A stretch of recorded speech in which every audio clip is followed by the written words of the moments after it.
ನಮಸ್ಕಾರ. ಇವತ್ತಿನ ಜಿ ಸಂವಾದದಲ್ಲಿ ನಾವು ಮಾತಾಡ್ತಾ ಇದ್ವಿ ಡಿನ್ನರ್ ಪಾಲಿಟಿಕ್ಸ್ ನ ಕುರಿತಂತೆ. ಇದು ಬಿಜೆಪಿನೋ ಜೆಡಿಎಸ್ ಮಾಡಿರುವಂತಹ ಡಿನ್ನರ್ ಅಲ್ಲ, ಅಥವಾ ನ್ಯೂ ಇಯರ್ ಪಾರ್ಟಿ ಅಲ್ಲ.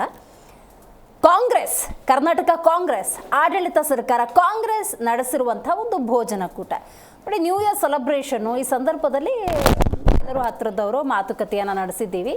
ಇದಕ್ಕೆ ಬೇರೆ ಅರ್ಥವನ್ನು ಕಲ್ಪಿಸುವುದು ಬೇಡ ಅಂತ ಸತೀಶ್ ಜಾರಕಿಹೊಳಿ ಸೇರಿದಂತೆ ಆ ಬಣದವರು ಒಂದಷ್ಟು ಸ್ಟೇಟ್ಮೆಂಟನ್ನು ಕೊಡ್ತಾ ಇದ್ರೆ, ಅಲ್ಲಿ ಡಿನ್ನರ್ ಪಾಲಿಟಿಕ್ಸ್ ಆಯ್ತಲ್ಲ, ನೆಕ್ಸ್ಟ್ ಡೇ ನೋಡಿ ಲಂಚ್ ಮೀಟಿಂಗ್ ಬೇರೆ ಆಗುತ್ತೆ DK ಶಿವಕುಮಾರ್ ಬಣದ ಕಡೆಯಿಂದ. ಹಾಗಾಗಿ ಕರ್ನಾಟಕ ಕಾಂಗ್ರೆಸ್ ಅಂದಾಗ ಅಸಲಿಗೆ ಕುರ್ಚಿಯ ಕಿತ್ತಾಟ ಏನಾದರೂ ಆಂತರಿಕವಾಗಿ ನಡೀತಾ ಇದೆಯಾ? KPCC ಅಧ್ಯಕ್ಷ ಸ್ಥಾನ ಅಂದಾಗ ಅಲ್ಲಿ ಬದಲಾವಣೆಗಳ ಚರ್ಚೆ ಬಹಳ ಜೋರಾಗಿ ನಡೀತಾ ಇದೆಯಾ?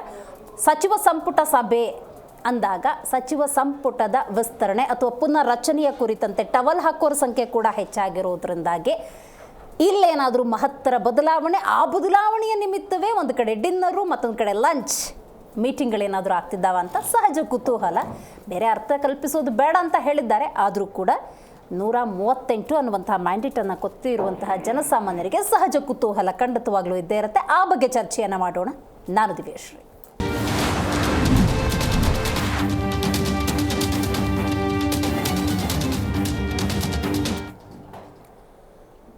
ಸತೀಶ್ ಜಾರಕಿಹೊಳಿ ಅವರ ನಿವಾಸದಲ್ಲಿ ಆದಂತಹ ಮೀಟಿಂಗ್ ಇದು.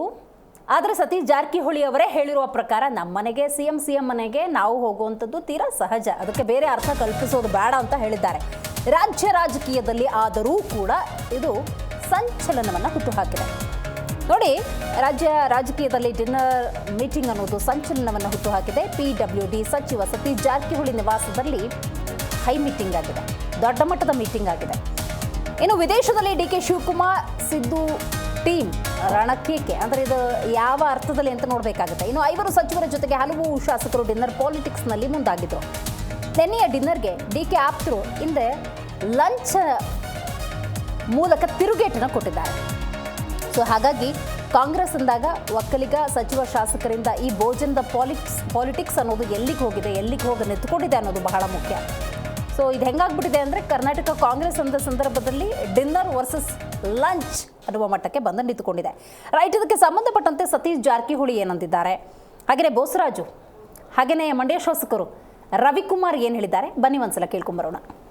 ನಮ್ಮ ಮನೆಗೆ ಬಂದು ಕುಡಿದು ಹೊಸದೇನಲ್ಲ, ಈಗ 20 ತಿಂಗಳಲ್ಲಿ ಸುಮಾರು ಸಾರಿ ಕುಡಿದ್ವಿ. ನಮ್ಮ ಮನೆಗೆ ಅವ್ರು ಬಂದಾರ ಅಥವಾ ಬೇರೆ ಅವರು ಮನೆಗೆ ನಾವು ಹೋಗಿದ್ವಿ. ಇದೊಂದು ಮೊದಲ ಹೆಂಗ್ ಮಾಡ್ತಿದ್ದ ರಾಜಕೀಯವಾಗಿ ಬೇರೆ ಅರ್ಥ ಕಲ್ಪಿಸೋದ ಅವಶ್ಯಕತೆ ಇಲ್ಲ, ಕೊಡೋದು ಏನಿಲ್ಲ ಅಂತ ನಮ್ಮ ಭಾವನೆ.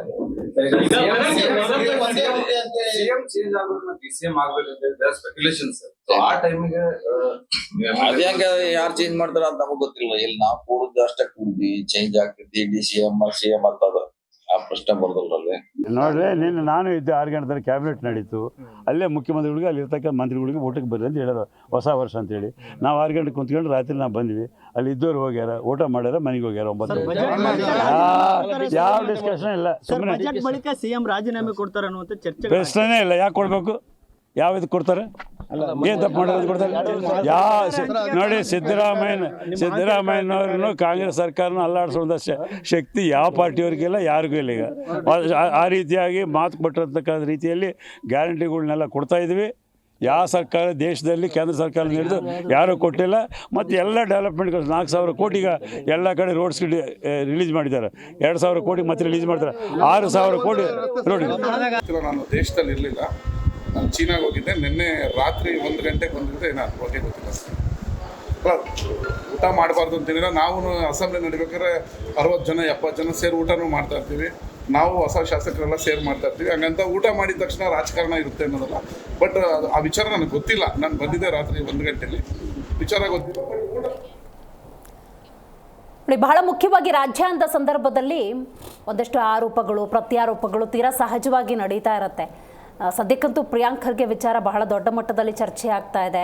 ಇನ್ನು ಸಾರಿಗೆ ಇಲಾಖೆಯ 15% ಟಿಕೆಟ್ ದರ ಹೆಚ್ಚಳ ಮಾಡಿರೋದು ಕೂಡ ಬಹಳಷ್ಟು ಚರ್ಚೆಯಾಗಿದೆ. ಇದೆಲ್ಲದರ ನಡುವೆ BJP ಪ್ರತಿಭಟನೆಯ ಮೂಲಕ ಸರ್ಕಾರವನ್ನು ಎಚ್ಚರಿಸುವಂಥ ಕೆಲಸ ಮಾಡ್ತಿರುವ ನಡುವೆ ಅದೆಷ್ಟೇ ಏನೇ ಸಮಸ್ಯೆ ಇಲ್ಲ ಅಂತ ಹೇಳಿದ್ರು ಕೂಡ ಕಾಂಗ್ರೆಸ್ ಅಂದ ಸಂದರ್ಭದಲ್ಲಿ ಮುಖ್ಯಮಂತ್ರಿ ಸ್ಥಾನದ ಬದಲಾವಣೆ ಆಗುತ್ತೆ ಅನ್ನುವಂತಹ ಒಂದಷ್ಟು ಕಾಂಗ್ರೆಸ್ನ ನಾಯಕರ ಚರ್ಚೆಯ ನಡುವೆ ಒಂದಷ್ಟು ಜನ ಇಲ್ಲ ಮುಂದಿನ ಅವಧಿ ಏನಿದೆ ಮುಂದೆ 3 ವರ್ಷಗಳ ಕಾಲ ಸಿದ್ದರಾಮಯ್ಯನವರೇ ಮುಂದುವರಿತಾರೆ ಅಂತ ಸಮಜಾಯಿಷಿ ಕೊಡುವಂಥ ಪ್ರಯತ್ನಗಳು ಆಗಾಗ ಆಗ್ತಿರೋದಿದೇನಿದ್ದಾರೆ ಇದು ಏನಾದರೂ ವ್ಯತ್ಯಾಸ ಆಗಿದೆಯಾ? ಈ ಥರದೊಂದು ಸಹಜ ಅನುಮಾನವನ್ನು ಹುಟ್ಟುಹಾಕುತ್ತೆ. ರೈಟ್, ಈ ಬಗ್ಗೆ ಮಾತಾಡಲಿಕ್ಕೆ ಮೊದಲನೇದಾಗಿ ನಮ್ಮ ಕಾರ್ಯಕ್ರಮದಲ್ಲಿ ಬಿಜೆಪಿ ವಕ್ತಾರ ಆಗಿರುವಂತಹ ಗೋವಿಂದರಾಜು ಅವರಿದ್ದಾರೆ. ನಮಸ್ಕಾರ. ನಮಸ್ಕಾರ. JDS ವಕ್ತಾರ ಆಗಿರುವಂತಹ ರಿಷಿಕ್ ವಿವಾನ್ಗೌಡ ಅವರಿದ್ದಾರೆ. ನಮಸ್ಕಾರ. AP ವಕ್ತಾರರು ಡಾಕ್ಟರ್ ಕೆ ಶಿವಕುಮಾರ್ ಅವರಿದ್ದಾರೆ. ನಮಸ್ಕಾರ. ಕಾಂಗ್ರೆಸ್ ವಕ್ತಾರ ಆಗಿರುವಂತಹ ದರ್ಶನ್ ಅವರಿದ್ದಾರೆ. ನಮಸ್ಕಾರ. ದರ್ಶನ್ ಅವರೇ, ನಿಮ್ಮಿಂದಲೇ ಕಾರ್ಯಕ್ರಮವನ್ನು ಆರಂಭ ಮಾಡೋದಾದರೆ, ರಾಜ್ಯ ಅಂದಾಗ ಹಲವಾರು ಟೀಕೆ ಟಿಪ್ಪಣಿಗಳು ಬರ್ತಾ ಇದೆ, ಅದಕ್ಕೆ ನೀವು ಹೆಂಗೆ ಉತ್ತರ ಕೊಡಬೇಕು ಕೊಡ್ತಾ ಇದ್ದೀರಿ. ಬಟ್ ಆಗಾಗ ಅಂತ ನೋಡೋದಾದರೆ ಈಗ 1.5 ತಿಂಗಳಿಗೋ 3 ತಿಂಗಳಿಗೋ ಅದೇನೋ ಒಂಥರ ರೊಟೀನ್ ಥರ ಒಂದಷ್ಟು ದಿವಸಗಳ ಕಾಲ ಮುಖ್ಯಮಂತ್ರಿ ಸಿದ್ದರಾಮಯ್ಯನವರು ಕೊಟ್ಟಿರುವಂತಹ ಅವಧಿಯಲ್ಲಿ ಅವರೇ CM ಆಗಿ ಮುಂದುವರಿತಾರೆ ಅಂತ ಪ್ರೂವ್ ಮಾಡೋ ಪರಿಸ್ಥಿತಿ ಏನಾದರೂ ಬಂದ್ಬಿಡ್ತಾ ಅಂತ? ಖಂಡಿತ ಇಲ್ಲ. ನೀವು ನಿನ್ನೆ ಸತೀಶ್ ಜಾರಕಿಹೊಳಿ ಸಾಹೇಬರು ಅವ್ರ ಮನೆಯಲ್ಲಿ ಏನು ಸಂಜೆ ಊಟಕ್ಕೆ ಸೇರಿದ್ರು ಸಚಿವರುಗಳು ಅನ್ನುವಂಥ ವಿಚಾರ, ಕೆಲವು ಮಾಧ್ಯಮಗಳಲ್ಲಿ 35 ಶಾಸಕರು ಸೇರಿದ್ರು ಅನ್ನೆಲ್ಲ ಊಹಾಪೋಹದ ಚರ್ಚೆಗಳೆಲ್ಲ ಆಯಿತು. ಆದರೆ ಸಚಿವರುಗಳು ನಿನ್ನೆ ಗುರುವಾರ ಸಚಿವ ಸಂಪುಟ ಸಭೆ ಮುಗಿದ ನಂತರ ನಮ್ಮದು ಅಂದರೆ ಒಂದು ಕುಟುಂಬದಲ್ಲಿ ಅವರು ಒಬ್ಬರು ಸಚಿವರು, ಜೊತೆಗೆ ಮುಖ್ಯಮಂತ್ರಿಗಳು ಮತ್ತು ಯಾರೆಲ್ಲ ನಿನ್ನೆ ಸಚಿವ ಸಂಪುಟದಲ್ಲಿ ಭಾಗಿಯಾಗಿದ್ದರು, ಒಂದು ಬಾಂಧವ್ಯ ಮತ್ತು ವಿಶ್ವಾಸದಲ್ಲಿ ಊಟಕ್ಕೆ ಹೋಗಿರ್ತಕ್ಕಂಥದ್ದು ಸಾಮಾನ್ಯವಾದಂಥ ವಿಚಾರ. ಇವತ್ತು ಸತೀಶ್ ಜಾರಕಿಹೊಳಿ ಸಾಹೇಬ್ರ ಮನೇಲಿ ಸೇರ್ಬೋದು, ಕೆಲವು ದಿನಗಳ ಹಿಂದೆ ಒಕ್ಕಲಿಗ ನಾಯಕರೆಲ್ಲ DK ಶಿವಕುಮಾರ್ ಸಾಹೇಬರು ಸುರೇಶ್ ಅಣ್ಣವ್ರ ಮನೆಯಲ್ಲಿ ಸೇರಿದ್ರು.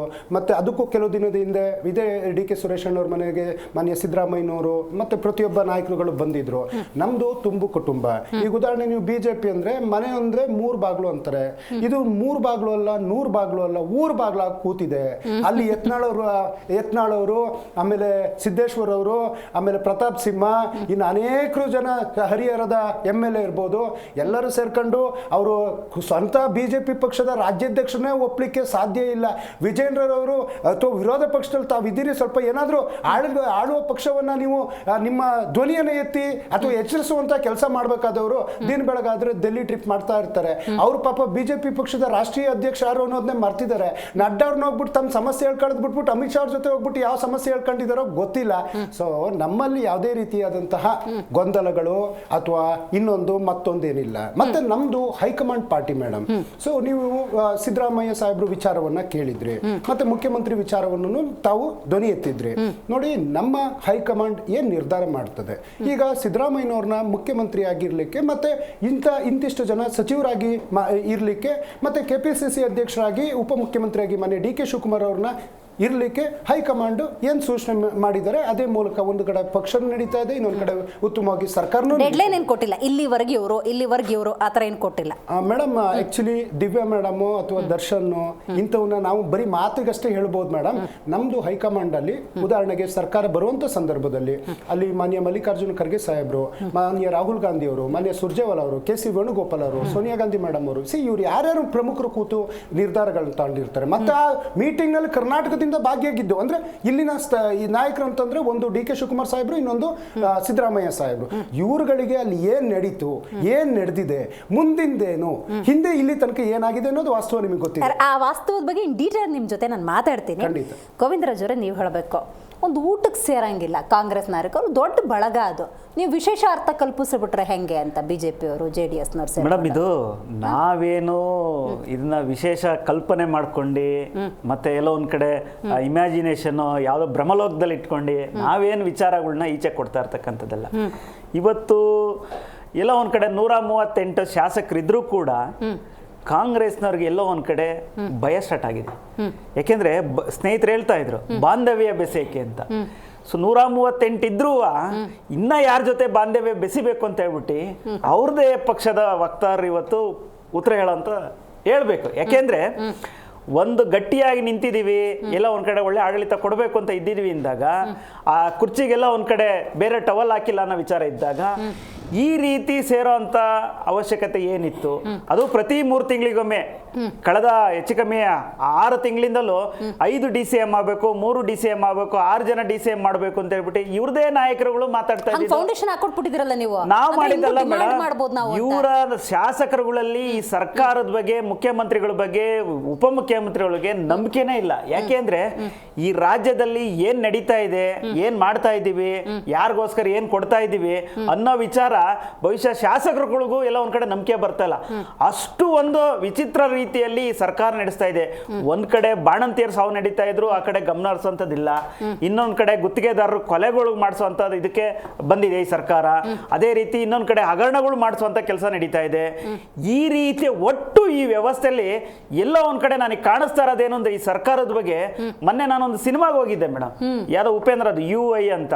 ನನಗೆ ಆ ಸಿನಿಮಾಕ್ಕೂ ಈ ಸರ್ಕಾರಕ್ಕೂ there is no difference between two ಇದರಲ್ಲಿಂತ ಕಾಣಿಸ್ತಿದೆ. ಯಾಕೆಂದ್ರೆ ಈ ಸರ್ಕಾರ ಯಾರಿಗೋಸ್ಕರ ಕೆಲಸ ಮಾಡ್ತಾ ಇದೆ ಅನ್ನೋದನ್ನ ನನಗಂತೂ ಅರ್ಥ ಆಗ್ತಾ ಇಲ್ಲ. ದಿನ ಬೆಳಗಾದ್ರೆ ಬೆಲೆ ಏರಿಕೆ, ಹಗರಣ, ಇದೇ ರೀತಿ ಬಿಟ್ರೆ ಎಲ್ಲೂ ಕೂಡ ಒಂದು ಒಳ್ಳೆ ಉದ್ಘಾಟನೆ ಮಾಡ್ತಾ ಇದೀವಿ. ಎಲ್ಲೋ ಒಂದ್ ಕಡೆ ದೊಡ್ಡ ಒಂದು 5,000 ಕೋಟಿ ರೂಪಾಯಿ ಈ ರಾಜ್ಯದ ಜನತೆಗೆ ಒಂದು ಒಳ್ಳೆ ಪ್ರಾಜೆಕ್ಟ್ ಮಾಡಿ ಹಂಚ ಕೆಲಸ ಮಾಡ್ತಾ ಇದೀವಿ.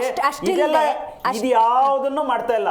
ಇವರು ಒಂದ್ ಕಡೆ ಊಟ, ಮೀಟಿಂಗು, ಮುದ್ದೆ, ಊಟ ಇದೇ ಒಂದು ಇದರಲ್ಲಿ ಬರ್ತಾ ಇದಾರೆ. ನಮ್ಗೆ ಅರ್ಥ ಆಗ್ಲಿಲ್ಲ ಪ್ರಶ್ನೆ. 138 ಮ್ಯಾಂಡೇಟ್ ಕೊಟ್ಟಿದ್ರು ಇವ್ರಿಗೆಲ್ಲ ಒಂದ್ ಕಡೆ ಕುರ್ಚಿಯ ಕಿತ್ತಾಟ ಆಗ್ತಾ ಇರ್ತಕ್ಕಂಥ ಅಧಿಕಾರದಲ್ಲಿ ಇದು ಎಲ್ಲ ಒಂದ್ ಕಡೆ ವಿರೋಧ ಪಕ್ಷಕ್ಕೆ ನಾವು ಬರ್ಬೇಕು ಅಂತ ಇದ್ವಿ. ಇಲ್ಲಿ ವಿರೋಧ ಪಕ್ಷನೇ ಬೇಕಾಗಿಲ್ಲ, ಅವ್ರದೇ ಪಕ್ಷದಲ್ಲಿ ಹೇಳ್ತಾ ಇರೋ ನಮ್ದು 100 ಬಾಗ್ಲು ಅಂತ.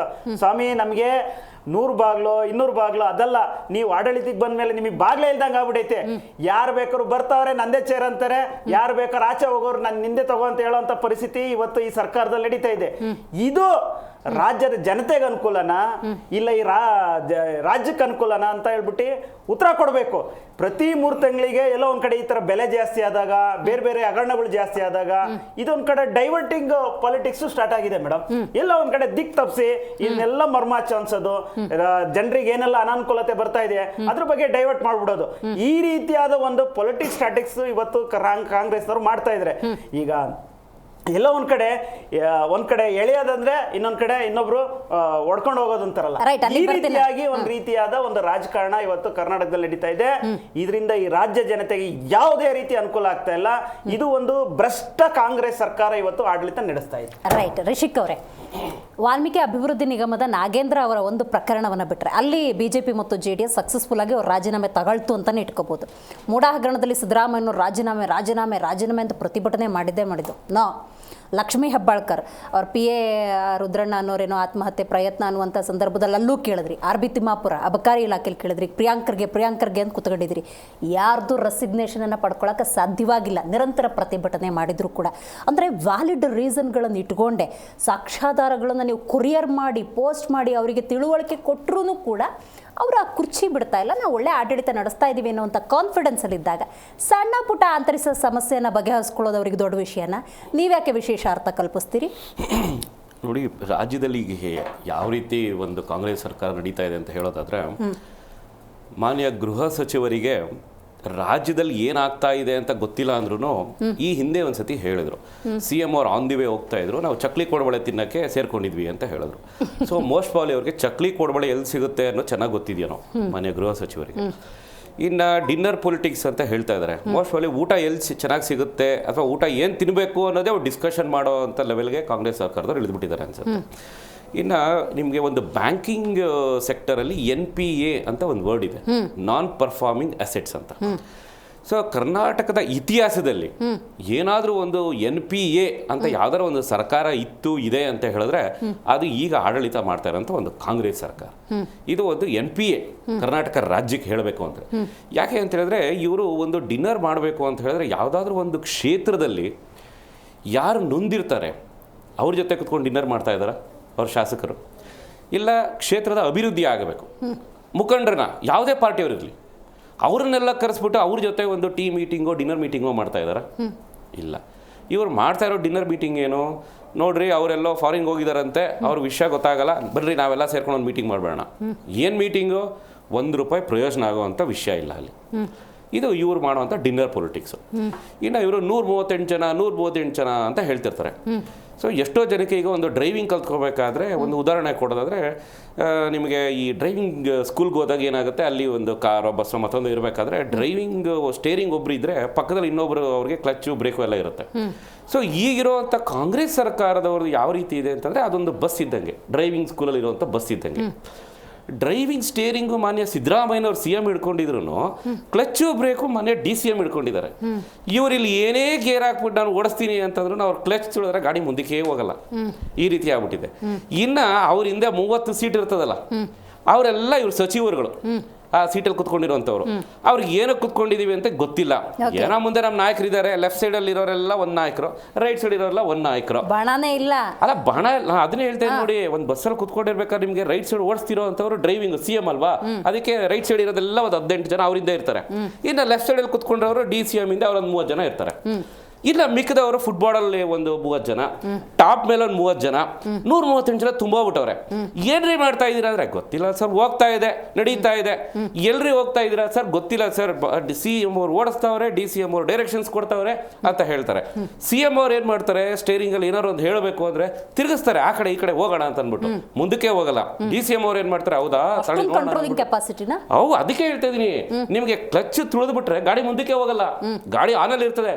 ಇವ್ರ ಸರ್ಕಾರನೂ ಹಂಗೇನೆ, ಇವರು ಸ್ಟೇರಿಂಗ್ ಇಟ್ಕೊಂಡು CM ಅವ್ರು ಓಡಿಸ್ಬೇಕು ಅಂದ್ರೆ DCM ಅವ್ರು ಕ್ಲಚ್ಚೇ ರಿಲೀಸ್ ಮಾಡಲ್ಲ ಸರ್, ಮುಂದಕ್ಕೆ ಹೋಗಲ್ಲ.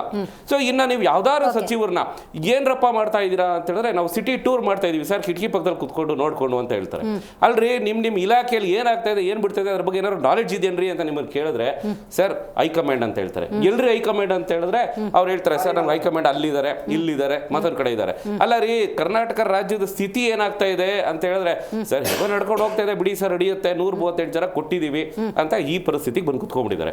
ಇನ್ನ ಇವರಿಗೆ ಏನಾದ್ರು ಒಂದು ಕ್ಯಾಲ್ಕುಲೇಷನ್ಸ್ ಇದೆಯಾ ಅಂತ ನಾವು ಬಸ್ಸಲ್ಲಿ ಕುತ್ಕೊಂಡು ಹೋಗ್ತಾ ಇದಾರಲ್ಲ ಈಗ ಸಚಿವರು, ಅವ್ರನ್ನ ಕೇಳಿದ್ರೆ, ಅಯ್ಯೋ ನನ್ನ ಸೀಟ್ ಗಟ್ಟಿಯಾಗಿದ್ಯಾ, ಬೇರೆಯವ್ರು ಟಾಪ್ ಮೇಲೆ ಇರೋರು, ಹಿಂದೆ ಇರೋರು, ಇನ್ನು ಕೆಳಗಡೆ ವೇಟ್ ಮಾಡ್ತಿರೋರು, ಅವ್ರಿಗೆ ಇನ್ನು 2 ವರ್ಷ ಆದ್ಮೇಲೆ ಕೊಡ್ತೀವೋ, 3 ವರ್ಷ ಆದ್ಮೇಲೆ ಕೊಡ್ತೀವೋ ಅನ್ನೋ ಈ ರೀತಿಲಿ ಕುತ್ಕೊಂಡಿದೆ. ಇದು ಇವರು ಮಾಡ್ತಾ ಇರುವಂತ ಸರ್ಕಾರ.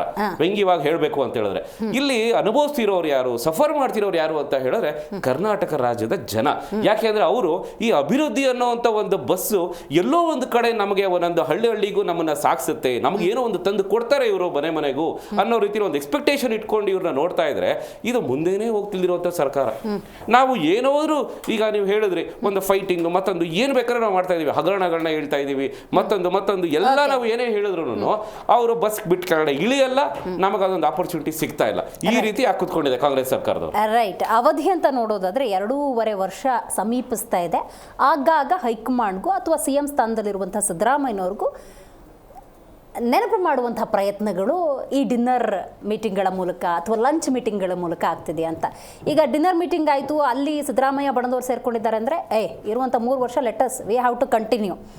ಲಂಚ್ ಮೀಟಿಂಗ್ ಆಗುತ್ತೆ ಅಂದರೆ 2.5 ವರ್ಷ ಆಗ್ತಾ ಬಂತು, ನಾವಲ್ಲಿ ಕುತ್ಕೋಬೇಕು ಅನ್ನುವಂಥ ನಿಟ್ಟಿನಲ್ಲಿ ಮೀಟಿಂಗ್ ಆಗ್ತಿದ್ಯಾ ಅನ್ನೋ ಮಟ್ಟಕ್ಕೆ ಚರ್ಚೆ ಆಗ್ತಾ ಇದೆ.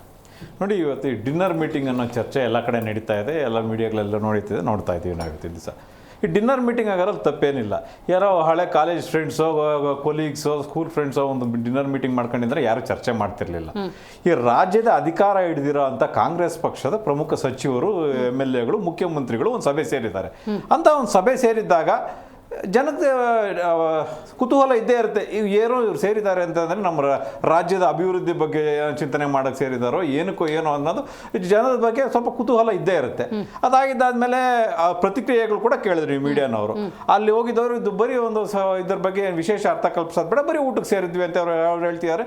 ಇವತ್ತು ಇವರು ಅವ್ರ ವಕ್ತಾರರು ಬಂದಿದ್ರು, ಅವರು ಹೇಳ್ತಿದ್ರು ಇದಕ್ಕೇನು ವಿಶೇಷ ಅರ್ಥ ಇಲ್ಲ ಅಂತ. ಇವರಿಬ್ಬರು ಪ್ರತಿಕ್ರಿಯೆ ನೋಡಿದ್ರೆ ತುಂಬಾ ನಿರಾಶಾದಾಯಕವಾಗಿದೆ. ಏನಂತಂದ್ರೆ, ಅಟ್ಲೀಸ್ಟ್ ಓಕೆ, ಈ ಸಭೆ ಸೇರಿದ್ವಿ, ನಮ್ಮ ರಾಜ್ಯದಲ್ಲಿ ಇಷ್ಟು ಜ್ವಲಂತ ಸಮಸ್ಯೆಗಳಿದಾವೆ, ಇದಕ್ಕೇನೋ ಪರಿಹಾರ ಕಂಡುಹಿಡ್ಕೊಳ್ಳಿಕ್ಕೆ ಅಂತ ಹೇಳ್ಬಿಟ್ಟು ನಾವು ಸಭೆ ಸೇರಿದ್ವಿ, ಹಲವಾರು ಯೋಜನೆಗಳಿದಾವೆ, ಅದು ಸರಿಯಾಗಿ ಆಗ್ತಾ ಇಲ್ವಾ ಅಂತೇಳಿ ಚರ್ಚೆ ಮಾಡ್ತಾ ಇದ್ವಿ. ಊಟದ ಜೊತೆಗೆ ಸುಮ್ಮನೆ ಊಟ ಮಾಡ್ಕೊಂಡು ಹೋಗಿರಲ್ಲ, ಏನೋ ಒಂದು ಮಾತಾಡಿರ್ತಾರಲ್ಲ, ಇಂಥದ್ದು ಏನಾದ್ರು ಮಾತಾಡಿದ್ವಿ ನಾವು, ರಾಜಕೀಯ ಮಾತಾಡಿದ್ವಿ ಅಂತ ಅವ್ರ ಬಾಯಲ್ಲಿ ಏನಾದ್ರು ಹೇಳಿದಿದ್ರೆ ಯಾರು ಇದ್ರ ಬಗ್ಗೆ ಹೆಚ್ಚು ಊಹಾಪೋಹಗಳು ಇರ್ತಾ ಇರಲಿಲ್ಲ. ಇವ್ರು ಕೊಡ್ತಾ ಇರೋ ಉತ್ತರಗಳು ಸಮಾಧಾನಕರವಾಗಿಲ್ಲ. ಹಾಗಾಗಿ ಜನ ಇವತ್ತಿನ ದಿವಸ ಯೋಚನೆ ಮಾಡ್ತಾ ಇದ್ದಾರೆ, ಏನಕ್ಕೆ ಸೇರಿರ್ಬೋದು ಇವರು ಅಂತ. ಅವ್ರು ಮಾಡಿದ ತಕ್ಷಣ ಇನ್ನೊಂದು ಬಣ ಹೋಗಿ ಅಲ್ಲಿ ಇದು ಲಂಚ್ ಮೀಟಿಂಗ್ ಮಾಡ್ತದೆ, ಅವ್ರನ್ನ ಕೇಳಿ ಅವರು ಏನು ಇದೇನಕ್ಕೇನು ವಿಶೇಷ ಅರ್ಥ ಇಲ್ಲ. ಅಂದರೆ ಇವರು ಬೇರೆ ಬೇರೆ ಗುಂಪುಗಳಾಗಿ ಮೀಟಿಂಗ್ಗಳು ಮಾಡ್ಕೋತಾರೆ, ಅವರು ವಿಶೇಷ ಅರ್ಥ ಇಲ್ಲ ಏನೂ ಇಲ್ಲ ಅಂತಂತಾರೆ. ಎಲ್ಲರೂ ಜನಗಳು ಏನು ಮೂರ್ಖರ? ಅಷ್ಟು ಗೊತ್ತಾಗೋದಿಲ್ವಾ? ರಾಜ್ಯದಲ್ಲಿ ಬೇಕಾದ ಜ್ವಲಂತ ಸಮಸ್ಯೆಗಳಿದೆ. ಈ 1.5-2 ವರ್ಷ ಆಗ್ತಾ ಇರೋದ್ರಲ್ಲಿ ಬರೀ ಹಗರಣಗಳಲ್ಲಿ ಮುಳುಗೋಗಿದೆ. ಒಬ್ಬರು ಆದ್ಮೇಲೆ ಒಬ್ಬರು ಸಚಿವರ ಮೇಲೆ ಆರೋಪಗಳು ಬರ್ತಾನೆ ಇದ್ದಾವೆ. ಈಗ ಡೆತ್ ನೋಟ್ಗಳಲ್ಲಿ ಬರೆದು ಮೊನ್ನೆ ತಾನೇ ಪ್ರಿಯಾಂಕರ್ಗೆ ಅವರು ಆಪ್ತರು ಇದರಲ್ಲಿ ಇದ್ದಾರೆ ಅಂತ ಹೇಳ್ಬಿಟ್ಟು ಒಂದು ನೋಟ್ ಬಂದಿದೆ, ಅದ್ರ ಬಗ್ಗೆ ಏನು ಪ್ರತಿಕ್ರಿಯೆ ಬರ್ತಾ ಇಲ್ಲ. ಏನು ತಪ್ಪೇ ಇಲ್ಲ ಅನ್ನೋ ಥರ ಅವರು ಇದ್ದಾರೆ. ಈ ವಾಲ್ಮೀಕಿ ಹಗರಣದ್ದು ಮತ್ತೆ ಬೇರೆ ಬೇರೆ ಈ ಮೂಢ ಹಗರಣದಲ್ಲ ತನಿಖೆಗಳು ಇವಾಗ ಇಲ್ಲಿ ಮೂಡಾದು ಲೋಕಾಯುಕ್ತರು ಮಾಡ್ತೀವಿ, ಅದ್ರ ಪ್ರಗತಿ ಏನಿದೆ ಯಾರಿಗೂ ಗೊತ್ತಿಲ್ಲ. ವಾಲ್ಮೀಕಿ ಪ್ರತಿಪಕ್ಷ ಹಂಗೆ ಇದೆ, ಪ್ರತಿಪಕ್ಷ ಆಗಿಲ್ಲ. ನೋಡಿ ಮೇಡಮ್, ಇವತ್ತಿನ ದಿವಸ ಇವ್ರು ನೋಡಿ ಒಂದು ಪಕ್ಷ ಇನ್ನೊಂದು ಪಕ್ಷದ ಮೇಲೆ ಅವ್ರು ಮಾತಾಡೋ ಇವ್ರು ಮಾತಾಡೋದು ಇದೇ ಆಗೋಗಿದೆ. ರಾಜ್ಯದ ಬಗ್ಗೆ ಯಾರು ಮಾತಾಡ್ತಾ ಇಲ್ಲ. ಹೌದು, ರಾಜಕೀಯ ಪಕ್ಷನೇ ಆದ್ರೂ ನೋಡಿ, ಏನಾದ್ರೂ ಒಂದು ಚರ್ಚೆ ಆದಾಗ ಒಂದು ಕನ್ಸ್ಟ್ರಕ್ಟಿವ್ ಆಗಿ ಆಗ್ಬೇಕಾಗಿದೆ. ಬರೀ ಇವ್ರು ನಾವೇಲೆ ಅವ್ರ ಮೇಲೆ ಅವ್ರು 100 ಬಾಗ್ಲು ಅಂತ ಇವ್ರು 200 ಬಾಗ್ಲು ಅಂತಾರೆ. ಆಯ್ತಾ? ರಾಜ್ಯ ನೋಡಿ ನಮ್ಗೆ ನೋಡಿ ನಾವು ಏನ್ ಮಾಡ್ತಾ ಇದೀವಿ ಅಂತಲ್ಲ ಇವತ್ತಿನ ದಿವಸ ಆಡಳಿತ ಪಕ್ಷದಿಂದ ಏನ್ ಎಕ್ಸ್ಪೆಕ್ಟ್ ಮಾಡ್ತಾ ಇದಾರೆ ಜನ, ಅದನ್ನ ನಾವು ಮಾತಾಡ್ತಾ ಇದೀವಿ ಅಷ್ಟೇ. ನಿಮ್ಮ ಪಕ್ಷದಲ್ಲಿ ನೀವು ಆಂತರಿಕ ಏನಾದ್ರೂ ಇದ್ಕೊಳ್ಳಿ, ಅವ್ರ ಪಕ್ಷದ ಅವ್ರ ಆಂತರಿಕ ಏನಾದ್ರೂ ಇದ್ಕೊಳ್ಳಿ. ಇಲ್ಲಿ ಸರ್ಕಾರ ಹಳಿ ತಪ್ಪಿದೆ. ಅಲ್ಲ, ನಾವು ಹಂಗೆ ಅಂದ್ಕೊಂಡಾಗೆಲ್ಲ ನೋಡಿ, ಕಾಂಗ್ರೆಸ್ನಲ್ಲೇ ಬಹಳಷ್ಟು ಚರ್ಚೆ ಆಯಿತು. ಕಾಂಗ್ರೆಸ್ನವರೇ ಹಲವರು ಮಾತಾಡಿದ್ರು, ಹೌದಂತೆ ಹೈಕಮಾಂಡಲ್ಲಿ ಏನೋ ಚರ್ಚೆ ಆಗಿದೆಯಂತೆ ಡ್ಯೂರೇಷನ್, CM ಡ್ಯೂರೇಷನ್ ಬಗ್ಗೆ ಅಂದಾಗ ಅಂಥದ್ದು ಯಾವುದು ಚರ್ಚೆ ಆಗಿಲ್ಲ ಅಂತ ಸಿದ್ದರಾಮಯ್ಯನವರು ಹೇಳಿದ್ರು, ಅಂತ ಚರ್ಚೆ ಆಗಿದೆ ಅಂತ DCM DK ಶಿವಕುಮಾರ್ ಹೇಳಿದರು. ಅದಕ್ಕೂ ಸ್ವಲ್ಪ ಹಿಂದಕ್ಕೆ ಹೋಗೋದಾದ್ರೆ ಇಷ್ಟೆಲ್ಲ BJP JDS AP ಅವ್ರು ಮಾತಾಡ್ತಿದ್ರು. ಗೃಹಲಕ್ಷ್ಮಿ ಇನಾಗ್ರೇಷನ್ ಟೈಮಲ್ಲಿ ಇಬ್ಬರು ಕೈ ಹಿಡ್ಕೊಂಡ್ಬಂದ್ರು, ಸಮಸ್ಯೆ ಬಗ್ಗೆ ಹರಿಸ್ಕೊತಾರೆ. ಅಲ್ಲ, ನಾವೀಗ ಊಹಾಪೋಹದಲ್ಲಿ ಮಾತಾಡಿದ್ರು ಕೂಡ ಅದಕ್ಕೆ ಅರ್ಥ ಇಲ್ಲ ಅಂತ ಆಗೋದಿಲ್ವಾ ಅಂತ. ಅಲ್ಲ, ಊಹಾಪೋಹಗಳಂತ ನಾವು ಮಾತಾಡ್ತಿರೋದಂತಲ್ಲ. ಇವಾಗ ನೋಡಿ, ಅವರು ಸಚಿವರುಗಳು ಕೊಡ್ತಿರೋ ರಿಯಾಕ್ಷನ್ಸ್ ನೋಡ್ತಾ ಇದ್ದೀವಿ. ಕೆಲವರು ಶಾಸಕರು ಅವರು ಅಭಿವೃದ್ಧಿ ಆಗ್ತಾ ಇಲ್ಲ, ಅನುದಾನ ಬರ್ತಾ ಇಲ್ಲ, ಅಸಮಾಧಾನ ಹೇಳ್ತಿದ್ದಾರೆ. ಕೆಲವು ಈ ಗ್ಯಾರಂಟಿ ಯೋಜನೆಗಳು ಪರಿಷ್ಕರಣೆ ಆಗಬೇಕು ಅನ್ನೋನು ಕೆಲವು ಶಾಸಕರುಗಳಿಂದ ಒತ್ತಡ ಬಂದಿದೆ ಅಂತಾನು ಕೇಳ್ತಾ ಇದ್ದೀವಿ. ಸಿದ್ದರಾಮಯ್ಯನವರು ಮುಂದೆ ಏನೋ ಜಿಲ್ಲಾ ಪಂಚಾಯತ್ ತಾಲೂಕ್ ಪಂಚಾಯತಿ ಬರ್ತೀವಿ, ಸದ್ಯಕ್ಕೆ ಏನು ಬೇಡ ಅಂತ ಹೇಳಿದ್ರು ಅನ್ನೋ ಸುದ್ದಿಗಳು ಕೂಡ ಹರಿದಾಡ್ತಾ ಇದೆ.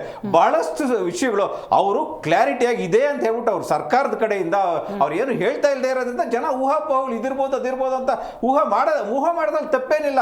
ವಿರೋಧ ಪಕ್ಷವಾಗಿ ಅವ್ರು ಸಕ್ರಿಯವಾಗಿ ಅವರು ಭಾಗವಹಿಸ್ತಾ ಇಲ್ಲ.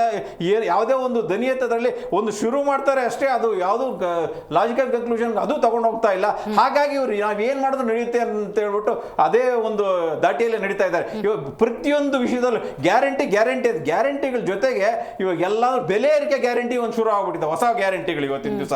ಏನಂತಂದ್ರೆ ಹೌದು, ಹೆಣ್ಮಕ್ಳಿಗೆ ಬಸ್ ಫ್ರೀ ಕೊಟ್ಟಿದ್ದಾರೆ, ಗಂಡು ಮಕ್ಳಿಗೆ ಎಲ್ಲರೂ ಜಾಸ್ತಿ ಮಾಡ್ಬಿಟ್ಟು ಅಂದ್ರೆ ನಮ್ಮ ಜೇಬಿದ ಕಿತ್ಕೊಂಡು ಅವ್ರು ಕೊಡ್ತಾ ಇದ್ದಾರೆ ಅಷ್ಟೇ. ಇವಾಗ ಹಾಲಿನ ಬೆಲೆ ಏರಿಕೆ ಸದ್ಯ ಆಗುತ್ತೆ ಅನ್ನೋ ಒಂದು ಸುದ್ದಿ ಕೇಳಿ ಬರ್ತಾ ಇದೆ. ಟ್ಯಾಕ್ಸ್ಗಳು ಜಾಸ್ತಿ ಆಯಿತು, ಸ್ಟಾಂಪ್ ಡ್ಯೂಟೀಸ್ ಜಾಸ್ತಿ ಆಯಿತು, ಎಲ್ಲ ಬೆಲೆ ಏರಿಕೆ ಆಗ್ತಿದೆ, ಅಭಿವೃದ್ಧಿ ಆಗ್ತಾ ಇಲ್ಲ, ಯಾವುದೇ ಒಂದು ಅನುದಾನಗಳು ಸರಿಯಾಗಿ ಯಾವುದೇ ಒಂದು ಕ್ಷೇತ್ರಗಳು ಸಿಗ್ತಾ ಇಲ್ಲ. ಇಂಥದ್ರಲ್ಲಿ ಸರ್ಕಾರ ಹಳಿ ತಪ್ಪಿರೋದು, ಅದು ಕೆಳಕ್ಕೆ ಬೀಳ್ತಾ ಇದೆ ಹೊತ್ತು ಹಳಿ ಬರೋದು ಅದು ದಾರಿನೇ ಕಾಣ್ತಾ ಇಲ್ಲ. ಅಸಮರ್ಥ ಸಚಿವರು ನಾವು ನೋಡ್ತಾ ಇದ್ದೀವಿ. ಸಿದ್ದರಾಮಯ್ಯನವರು ಅವ್ರು ಕುರ್ಚಿ ಮೇಲೆ ಗಟ್ಟಿ ಕೂತ್ಕೊಂಡಿರ್ಬೇಕು ಅನ್ನೋದೊಂದು ಬಿಟ್ರೆ ಇನ್ನೇನು ಎದ್ದು ಕಾಣ್ತಾ ಇಲ್ಲ. ಏನು ಇವಾಗೇನೋ ಒಂದು ಇತ್ತೀಚೆಗೆ ಒಂದು ನೋಡ್ತಿದ್ದೆ, ಮೈಸೂರಲ್ಲಿ ಅವ್ರ ಹೆಸರಿಡಬೇಕಂತ ರೋಡ್ಗೆ, ಇವಾಗ ಅದು ಅವ್ರ ಪ್ರಮುಖ ಕೆಲಸನ ಇವಾಗ ಅದು. ಹೀಗೆ ಅವ್ರಿಗೆ ಪ್ರಯಾರಿಟೀಸ್ ಅನ್ನೋದೇ ಗೊತ್ತಿಲ್ಲ, ರಾಜ್ಯಕ್ಕೆ ಏನು ಮಾಡಬೇಕು ಅನ್ನೋದೇ ಗೊತ್ತಿಲ್ಲ. 138 ಜನ ಶಾಸಕರು ತಗೊಂಡು ಇಂಥ ಒಂದು ಅಸಮರ್ಥ ಸರ್ಕಾರ ಇದುವರೆಗೂ ನಮ್ಮ ಕರ್ನಾಟಕ ಕಂಡೇ ಇಲ್ಲ. ರೈಟ್, ದರ್ಶನ್ ಅವರೇ ನೀವು ಹೇಳಬೇಕು, ನಿಮ್ಮದೇ ಪಕ್ಷ ಅಂತ ಸಂದರ್ಭದಲ್ಲಿ DK ಶಿವಕುಮಾರ್ ಹಿಂದೊಂದ್ಸತಿ ಮಾತು ಹೇಳ್ತಾರೆ, ಹೌದು ಚರ್ಚೆ ಆಗಿದೆ, ಹೈಕಮಾಂಡ್ ಮಾತುಕತೆ ಆಗಿದೆ CM ಡ್ಯೂರೇಷನ್ ಬಗ್ಗೆ. ಸಿದ್ದರಾಮಯ್ಯ ಹೇಳ್ತಾರೆ ಅಂಥದ್ದು ಯಾವುದೂ ಆಗಿಲ್ಲ ಅಂತ ಹೇಳಿ. ಇಲ್ಲೇ ಗೊಂದಲ ಇಟ್ಕೊಂಡು ಇವತ್ತು ನಾವು ಮೀಟಿಂಗ್ ಸೇರಿದ್ದೀವಿ, ಅಲ್ಲಿ ನಾವು ಅಂಥದ್ದೇನು ಚರ್ಚೆ ಮಾಡಿಲ್ಲ ಅಂತ ಹೇಳಿದ್ರೆ ಜನ ಏನು ಕಿವಿ ಲಾಲ್ಬಾಗ್ ಇಟ್ಕೊಂಡಿದ್ದಾರೆ ಅಂತ ಅರ್ಥ ಮಾಡ್ಕೋಬೇಕಾ? ನೋಡಿ, ಈಗ ಸಿದ್ದರಾಮಯ್ಯನವರು ರಾಜ್ಯದ ಮುಖ್ಯಮಂತ್ರಿಗಳಾಗಿದ್ದಾರೆ. ಮತ್ತು DK ಶಿವಕುಮಾರ್ ಅವರ ಪರಿಶ್ರಮಕ್ಕೆ ಈ ರಾಜ್ಯದಲ್ಲಿ ಒಂದಲ್ಲ ಒಂದಿನ 100ಕ್ಕೆ 100 ಅವರ ಸಮಯ ಬಂದಾಗ ಅವರು ಮುಖ್ಯಮಂತ್ರಿ ಆಗೇ ಆಗ್ತಾರೆ, ಎರಡು ಮಾತಿಲ್ಲ. ಮತ್ತು ಇವತ್ತಿನ ನಿನ್ನೆ ದಿನದ ಒಂದು ಊಟದ ವಿಚಾರಕ್ಕೆ ಸೇರುವಂಥದ್ದು ಸಹಪಾಠಿಗಳು ಸೇರುವಂಥ ವಿಚಾರಕ್ಕೆ ಈಗ ಸಚಿವ ಸಂಪುಟ ಸಭೆ ಅನ್ನುವಂಥದ್ದೇ ರಾಜ್ಯದ ಏನೇನು ವಿಚಾರಗಳಿರ್ತದೆ, ಸೊ ಅಲ್ಲಿ ಯಾವುದಾದ್ರು ಅನುಮೋದನೆಗಳಾಗಬೇಕು, ಇದೇ ಚರ್ಚೆಗಳು ನಡೆಯುವಂಥದ್ದು, ಎಲ್ಲ ಒಟ್ಟಾಗಿ ಕೂತು ಮಾಡುವಂಥದ್ದು. ನೀವು ಮಧ್ಯೆ ಮಾತಾಡೋದು ಬಿಡಿ. ಒಂದು ವಿಚಾರ ಆಗಿದೆ ತಾನೆ, ಒಂದು ವಿಚಾರ, ನಾನು 10 ವಿಚಾರ ಹೇಳ್ತಾ ಇಲ್ಲ. ಕರ್ನಾಟಕ ರಾಜ್ಯದಲ್ಲಿ ಎಷ್ಟು ಸಚಿವಾಲಯಗಳಿದಾವಲ್ಲ, ಅದ್ರಲ್ಲಿ ಯಾವ್ದಾದ್ರು ಒಂದೇ ಒಂದು ವಿಚಾರದ ಬಗ್ಗೆ ಡಿನ್ನರ್ ಪೊಲಿಟಿಕ್ಸ್ ಅಲ್ಲಿ ಚರ್ಚೆ ಆಗಿದೆ ಅಂತ ದಯಮಾಡಿ ಹೇಳ್ಬಿಡಿ. ಮೇಡಮ್, ಇವಾಗ ನಮ್ಮ ಏನು ಪಕ್ಷದ ಎಲ್ಲ ನಾಯಕರುಗಳು ಒಗ್ಗಟ್ಟಾಗಿ ಹೋಗ್ತಾ ಇರೋದು ನೀವು ನೋಡಿದ್ವಿ. JDS ವಕ್ತಾರು ಏನೋ ಬಸ್ಸು ಅಂದ್ರು. ಅವ್ರು ಬಸ್ಸು ಅಂತ ಹೇಳ್ಬೇಕಾದ್ರೆ ನಮ್ದು ಒಂದೇ ಬಸ್ ಹೇಳಿದ್ದು. ಆ ಒಂದು ಬಸ್ಸಲ್ಲೇ ಎಲ್ಲರೂ ಒಟ್ಟಿಗೆ ಹೋಗೋದು ಅಂತ ಅವ್ರು ಒಪ್ಕೊಂಡ್ರು. ಇನ್ನು ಅವ್ರ ಬಸ್ ಕತೆ ಕಟ್ಕೊಂಡ್ರೆ ಒಂದ್ ಕಡೆ ರೇವಣ್ಣ, ಇನ್ನೊಂದ್ ಕಡೆ ಕುಮಾರಸ್ವಾಮಿ, ಆ ಬಸ್ಸೇ ಬಗಲಾಗಿ ಹೋಗ್ಬಿಟ್ಟಿದೆ. ಸೊ ಅವ್ರು ಬಂದು ನಮಗೆ ಪಾಠ ಮಾಡುವಂತ ಅವಶ್ಯಕತೆ ಇಲ್ಲ. ಇಲ್ಲಿ ಬಸ್ಸಿನ ನೀಚ ರಾಜಕೀಯವನ್ನ ಕರ್ನಾಟಕದಲ್ಲಿ ಶುರು ಮಾಡಿದ್ದು 2006ರಲ್ಲಿ ಇವ್ರ ನಾಯಕ ಕುಮಾರಸ್ವಾಮಿ ಅನ್ನುವಂಥದ್ದು ಮರೆಯೋಗಿಲ್ಲ. 2019 ಬಸ್ಸು ಬ್ರೇಕ್ ಫೇಲ್ಯೂರ್ ಆಗಿ ಟೈರ್ಗಳು ಪಂಚರ್ ಆಗಿ ಅಣ್ಣ ಅಮೆರಿಕದಲ್ಲಿ ಕೂತ್ಕೊಂಡಿದ್ರು ಅವ್ರ ಬಸ್ ಕತೆ. ಅವರು ನಮಗೆ ಈ ಬಸ್ಸು ಮತ್ತಿನ್ನೊಂದು ಆ ಕತೆ ಹೇಳುವಂತ ಅವಶ್ಯಕತೆ ಇಲ್ಲ. ನಮ್ಮ ಸರ್ಕಾರ ಸದೃಢವಾಗಿದೆ. ಅದಕ್ಕೆ ಸರಿಯಾದ ಉತ್ತರ ಜನರು ಸಮೇತ ನಮ್ಮ ಸರ್ಕಾರಕ್ಕೆ ಬೆಂಬಲವಾಗಿ ನಿಂತಿದ್ದಾರೆ ಅನ್ನೋದಕ್ಕೆ ಕಳೆದ ಬಾರಿ ನಡೆದಂತ ಉಪಚುನಾವಣೆಯಲ್ಲಿ 3ಕ್ಕೆ 3 ಗೆದ್ದಿದ್ದೀವಿ. ಜೊತೆಗೆ ಪಕ್ಷೇತರರು ಸಮೇತ 3 ಜನರು ನಮಗೆ ಬೆಂಬಲ ಕೊಟ್ಟಿದ್ದಾರೆ. ಸಣ್ಣ ಪಾಸ್ ತಗೊಳ್ಳ. ಈಗ ನೋಡಿ, ದಕ್ಷತೆಯ ಆಧಾರದಲ್ಲಿ ಉಪಮುಖ್ಯಮಂತ್ರಿ ಸ್ಥಾನದಲ್ಲಿರುವಂತಹ DK ಶಿವಕುಮಾರ್ ಅವರು ಒಂದು ದಿವಸ ಮುಖ್ಯಮಂತ್ರಿ ಆಗಬಹುದು, ಅದರಲ್ಲಿ ಏನು ಆಶ್ಚರ್ಯ ಇಲ್ಲ ಅನ್ನುವಂಥ ಸ್ಟೇಟ್ಮೆಂಟ್ ನೀವು ಕೊಟ್ರಿ, ರೈಟ್? ಅದೇ ದಕ್ಷತೆಯ ಆಧಾರದಲ್ಲಿ ಕಾಂಗ್ರೆಸ್ ಅಂದಾಗ ನಮಗೆ ಕಾಣೋದೇ ಹಿರಿಯ ನಾಯಕರುಗಳು. ಇದೇ ಹಿಂದೆ RV ದೇಶಪಾಂಡೆ ಅವರಿಂದ ಹಿಡಿದು ಡಾಕ್ಟರ್ G ಪರಮೇಶ್ವರ್ ಅವರಿಂದ ಹಿಡಿದು ಆ ಮುಖ್ಯಮಂತ್ರಿ ಸ್ಥಾನಕ್ಕೆ ತಮ್ಮ ಡಿಮಾಂಡ್ ಏನಿದೆ ಅಥವಾ ತಾವು ಕೂಡ ಆಕಾಂಕ್ಷಿಗಳು ಅನ್ನೋದನ್ನು ಓಪನ್ ಆಗಿ ಹೇಳಿದ್ದಾರೆ. ರೀಸೆಂಟಾಗಿ ಡಾಕ್ಟರ್ G ಪರಮೇಶ್ವರ್ ಅವರು ಅವರವರೇ ಆಡಳಿತ ಮಾಡ್ಕೊಳ್ಳೋದ್ರೆ ಮಾಡ್ಕೊಳ್ಳಿ, ನಮ್ದೇನಿದೆ. ಪರಮೇಶ್ವರ್ ಸಾಹೇಬ್ರ ಅವತ್ತಿನ ಸ್ಟೇಟ್ಮೆಂಟ್ ನನಗೆ ಬಹಳ ಚೆನ್ನಾಗಿ ಗೊತ್ತಿದೆ. ಮಾಧ್ಯಮದವರು ದಿನ ಬೆಳಗ್ಗೆ ಆದ್ರೆ ಈ ಇಬ್ಬರ ಹೆಸರುಗಳನ್ನೇ ಕೇಳ್ತಾ ಇದ್ದಾರೆ, ಏನಕ್ಕೆ ಇಬ್ಬರನ್ನೇ ಕೇಳ್ತೀರಿ ಅನ್ನುವಂಥ ದಾಟಿನಲ್ಲಿ ಅವ್ರು ಹೇಳಿರ್ತಕ್ಕಂಥದ್ದು. ಆಮೇಲೆ ನೀವು ಎಲ್ಲರೂ ನಮ್ಮ ನಾಯಕರೇ, ಘಟಾನುಘಟಿ ನಾಯಕರುಗಳ ಹೆಸರಲ್ಲಿದ್ರಿ. ಮುಖ್ಯಮಂತ್ರಿ ಕುರ್ಚಿ ಅನ್ನುವಂಥ ಇರ್ತಕ್ಕಂಥದ್ದು ಒಂದೇ ಒಂದು. ಈಗ ಮಾನ್ಯ ಸಿದ್ದರಾಮಯ್ಯನವರು ಆ ಕುರ್ಚಿ ಮೇಲಿದ್ದಾರೆ. ಸೊ ರಾಜ್ಯ ಜನಗಳಿಗೆ ಏನೇನು ಭರವಸೆಗಳು ಕೊಟ್ಟಿದ್ರು ಅಥವಾ ಅನೇಕ ಅಭಿವೃದ್ಧಿ ಕಾರ್ಯಗಳು ಏನೇನು ಆಗ್ಬೇಕಿತ್ತು, ಸೊ ಎಲ್ಲದೂ ಸುಸೂತ್ರ ನಡೀತಾ ಇರ್ತಕ್ಕಂಥದ್ದು ನಾವು ನೋಡಿದೀವಿ. ಉತ್ತಮವಾದಂತಹ ಬಜೆಟ್ ಅನ್ನು ಸಮೇತ ಅವರು ಕೊಟ್ಟಿದ್ದಾರೆ. ಆಯ್ತು, ನಾವು ಉದಾಹರಣೆ ಕೊಡಕ್ಕೂ ಮೊದಲು ಅವ್ರ ಪ್ರಶ್ನೆ ಕೇಳ್ತಾರಲ್ಲ, ಕುಮಾರಸ್ವಾಮಿ ಕೇಂದ್ರ ಸಚಿವವಾಗಿ ಒಂದು ಉದ್ಯೋಗ ಕೊಡ್ಸಿರ, ಒಂದು ಕೈಗಾರಿಕೆ ತಗೊಂಡ್ರ, ಒಂದೇನಾದ್ರೂ ಇಲ್ಲಿ ಪುನಶ್ಚೇತನ ಕೊಡುವಂತ ಕೆಲಸ ಮಾಡಿದ್ರ, ಅಥವಾ ವಿಶೇಷ ಕೈಗಾರಿಕಾ ಪ್ಯಾಕೇಜ್ ಕರ್ನಾಟಕಕ್ಕೆ ಬರಬೇಕಾಗಿದ್ದ ಭದ್ರಾ ಮೇಲ್ದಂಡೆ ಬಗ್ಗೆ ಒಂದಿನಾದ್ರೂ ಮಾತಾಡಿದ್ರ, ಹಣದ ಬಗ್ಗೆ ಮಾತಾಡಿದ್ರ, ಅಭಿವೃದ್ಧಿ ಬಗ್ಗೆ 3,000 ಕೋಟಿ ಬರ್ಬೇಕಲ್ಲ ಅದ್ರ ಬಗ್ಗೆ ಒಂದಿನ ಮಾತಾಡಿದ್ರ,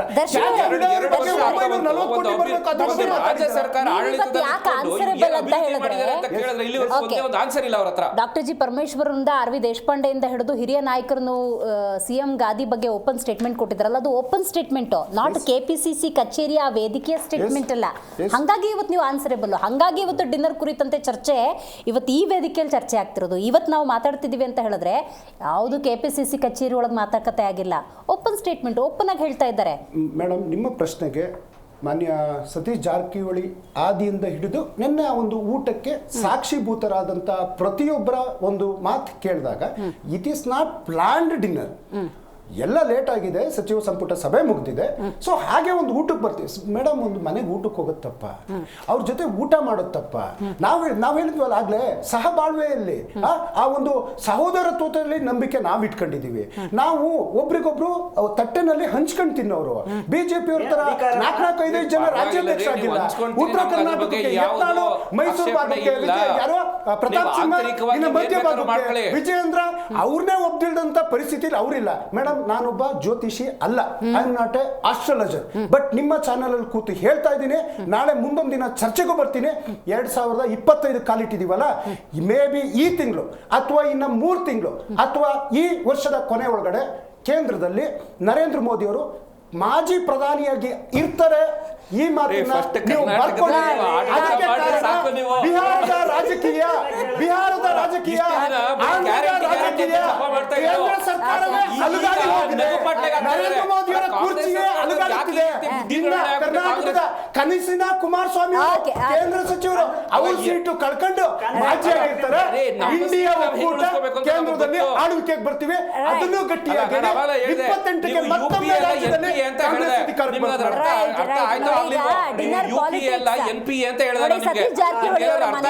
ಭೋಜನ ಕೂಟಕ್ಕೆ ಅಂತ ಎಲ್ಲರೂ ಸೇರಿದಂತ ಈ ಸಂದರ್ಭದಲ್ಲಿ ಅದು ಬಹಳಷ್ಟು ಚರ್ಚೆ ಚರ್ಚೆಗೆ ಯಾಕೆ ಕಾರಣ ಆಗ್ತಾ ಇದೆ? ಇವತ್ತು ನಾವು ಅದೇ ವಿಷಯವನ್ನು ಯಾಕೆ ಮಾತಾಡ್ತಿದ್ದೀವಿ ಅಂದರೆ ಅದೇ ಕಾಂಗ್ರೆಸ್ನ ಹಿರಿಯ ನಾಯಕರು ಈ ಹಿಂದೆ ಕೊಟ್ಟಂತಹ ಸ್ಟೇಟ್ಮೆಂಟ್ಗಳು.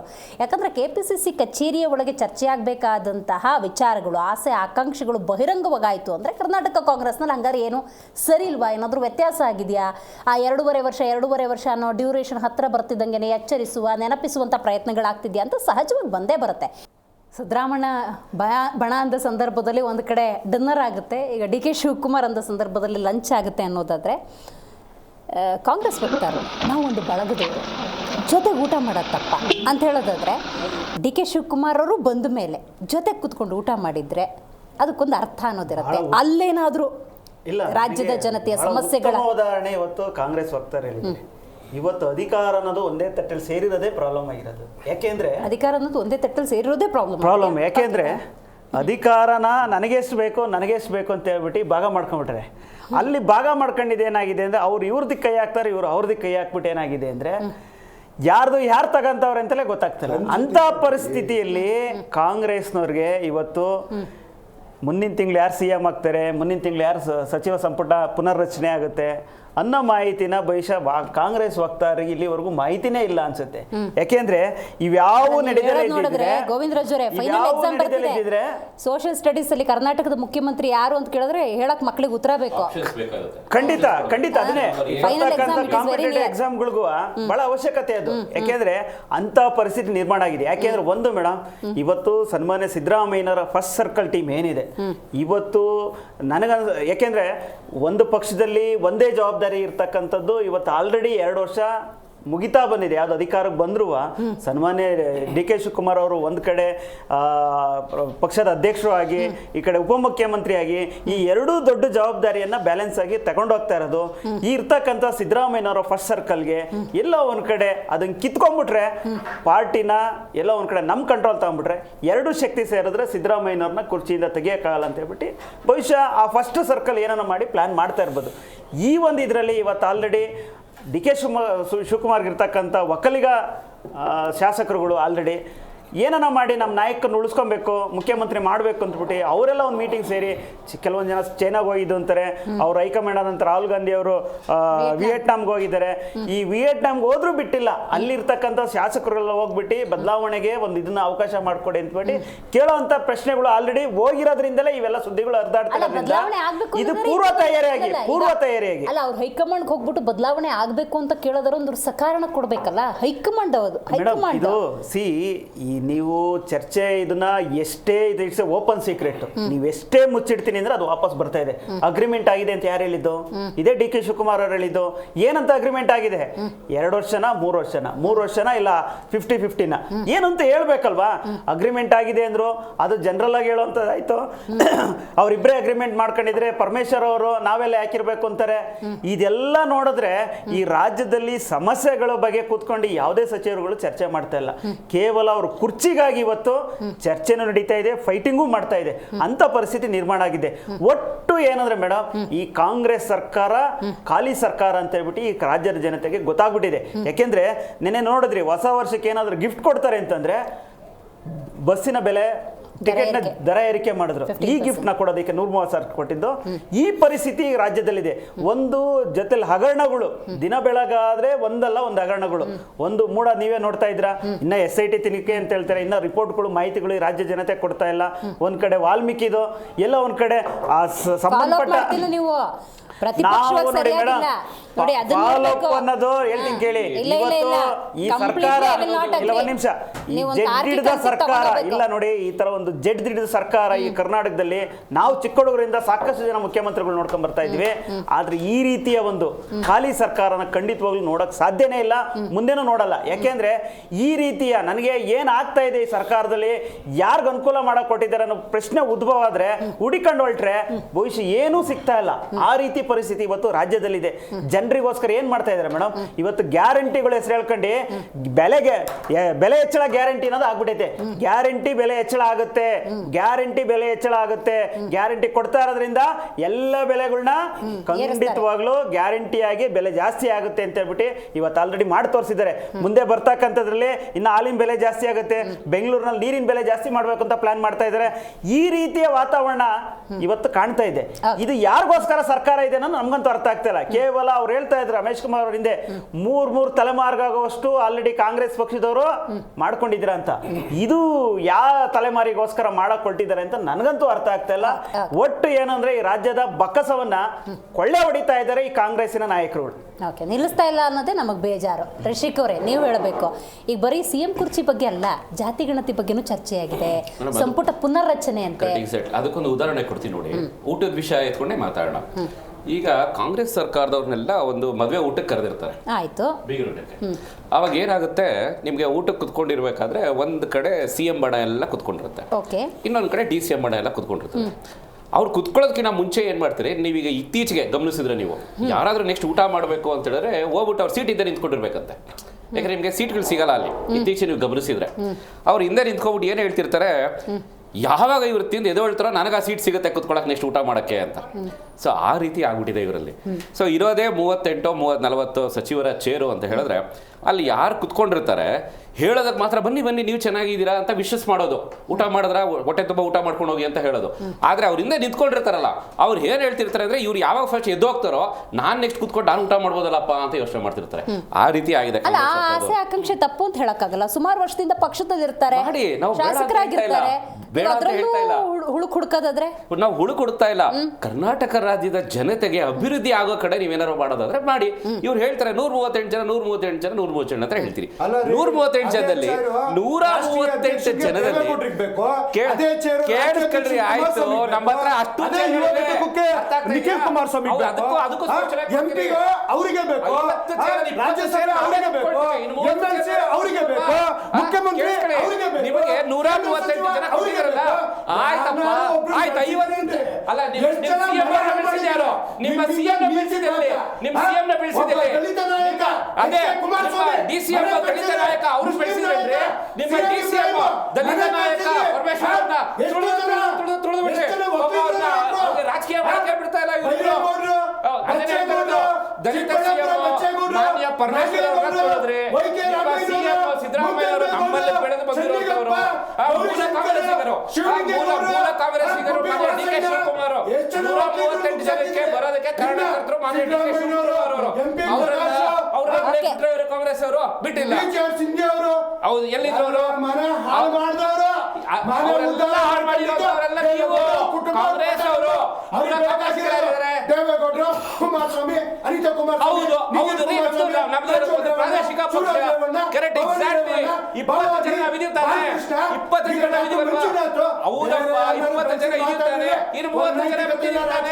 ನೀವು ಹೇಳಿ, ಮೂಲ ಕಾಂಗ್ರೆಸ್ಸಿಗರು ಮಾನ್ಯ DK ಶಿವಕುಮಾರ್ ಅವರು ಈ 138 ಜನ ಬರಕ್ಕೆ ಕಾರಣಕರ್ತರು ಮಾನ್ಯ DK ಶಿವಕುಮಾರ್, ನಾವು ಒಪ್ಕೊಳ್ತೀವಿ. ಅವ್ರು ಯಾವ ಸ್ಥಾನ ಕೊಡ್ತಾ ಇದಾರೆ ಪಾಪ. ಅವ್ರು ಜಾತ್ರೆ ಮೇಲೆ ಜಾತ್ರೆ, ರಾಮೋತ್ಸವ ಮೇಲೆ ರಾಮೋತ್ಸವ, ಯಾವ್ಯಾವ ಉತ್ಸವ ಬೇಕೋ ಎಲ್ಲಾ ಮಾಡ್ತಾ ಇದಾರೆ ಇಂಪ್ರೆಸ್ ಮಾಡಕ್ ಹೈಕಮಾಂಡ್ಗೆ.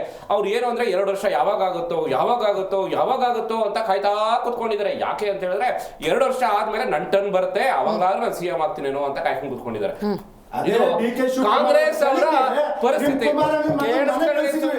ಇದು ಕಾಂಗ್ರೆಸ್ ಅವರ ಪರಿಸ್ಥಿತಿ. ಇನ್ನ 138 ಜನ ಅಂತ ಹೇಳ್ತಾರೆ. ಒಬ್ಬೊಬ್ರು MLA, I am sorry to say this, ಯಾರು ಹರ್ವರ ಬನ್ರಿ, ಯಾರು ಫಿಟ್ ಇಲ್ವೇನ್ರಿ? ನೀವು ಒಬ್ಬೊಬ್ರಿಗೂ ನೀವು ಪೋರ್ಟ್ಫೋಲಿಯೋ ಕೊಡ್ಬೇಕಾದ್ರೆ ಎಷ್ಟು ಜನಕ್ಕೆ ಪೋರ್ಟ್ಫೋಲಿಯೋ ಕೊಟ್ಟಿದ್ದೀರಾ ನೀವು? CM ಅವ್ರ ಹತ್ರ ಎಷ್ಟು ಪೋರ್ಟ್ಫೋಲಿಯೋ ಇದೆ, DCM ಅವ್ರ ಹತ್ರ ಎಷ್ಟು ಪೋರ್ಟ್ಫೋಲಿಯೋ ಇದೆ? ನಿಮ್ಗೆ 138 ಜನಕ್ಕೆ ಒಂದು ನಿಗಮ ಮಂಡಳಿ ಹಂಚಕ್ಕೆ ನಿಮ್ ಕೈಲಿ ತಾಕತ್ತಿಲ್ಲ. ಅವ್ರಗಳಿಗೆ ಸಚಿವರಿಗೆ ಅವ್ರ ಮೇಲೆ ನಂಬಿಕೆ ಇಟ್ಟುಬಿಟ್ಟು ಅವ್ರಿಗೆ ಸಚಿವಾಲಯದಲ್ಲಿ ಅವ್ರಿಗೆ ಕೊಡೋಕೆ ತಾಕತ್ತಿಲ್ಲ. ನಿಮ್ಗೆ ಏನ್ ಆಡಳಿತ ನಡೆಸ್ತಾ ಇದ್ರೆ ಇವರು? ಕಂಡಿದೀವ್ರಿ ತಾಕತ್ತು.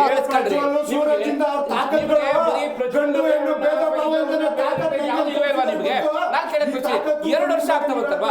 2 ವರ್ಷದಲ್ಲಿ ಯಾವ್ದಾದ್ರು ಒಂದು ಸಚಿವಾಲಯ ನಾನು ಚಾಲೆಂಜ್ ಮಾಡ್ತೀನಿ, ಓಪನ್ ಡಿಬೇಟ್. ಆ ಸಚಿವರ ಜೊತೆ ನಾನು ಕುತ್ಕೊಳಕ್ ರೆಡಿ ಇದೀನಿ, ಓಪನ್ ಚಾಲೆಂಜ್ ನಾನು ಮಾಡ್ತಾ ಇದ್ದೀನಿ. ಕುತ್ಕೊಂಡು ಹೇಳಿ ಅವ್ರು ಏನ್ ಅಭಿವೃದ್ಧಿ ಮಾಡ್ತಾ ಇದ್ದಾರೆ, 2 ವರ್ಷದಿಂದ ಏನಿತ್ತು, ಇವ್ರು ಬಂದಾದ್ಮೇಲೆ ಏನ್ ಚೇಂಜಸ್ ಮಾಡಿದ್ದಾರೆ ಅನ್ನೋದು ನಾನು ಓಪನ್ ಚಾಲೆಂಜ್ ಆಗ್ತಾ ಇದ್ದೀನಿ. ಕುತ್ಕೊಳ್ಳಿ, ಯಾರ ಸಚಿವರ ಜೊತೆ ಡಿಬೇಟ್ ನೋಡೋಣ ಏನ್ ಮಾಡಿದ್ದಾರೆ 2 ವರ್ಷದಲ್ಲಿ ಅಂತ. ಫುಲ್ ಮ್ಯಾಂಡೇಟ್ ಕೊಟ್ಟಿದ್ದೆ, ಈ ಚಿತ್ರಾನ್ನ ಬೇಡ ನಮ್ಗೆ, ಕೊಡೋದಾದ್ರೆ ಒಂದೊಳ್ಳೆ ಆಡಳಿತ ಕೊಡ್ಲಿ ಅಂತ ಹೇಳಿ.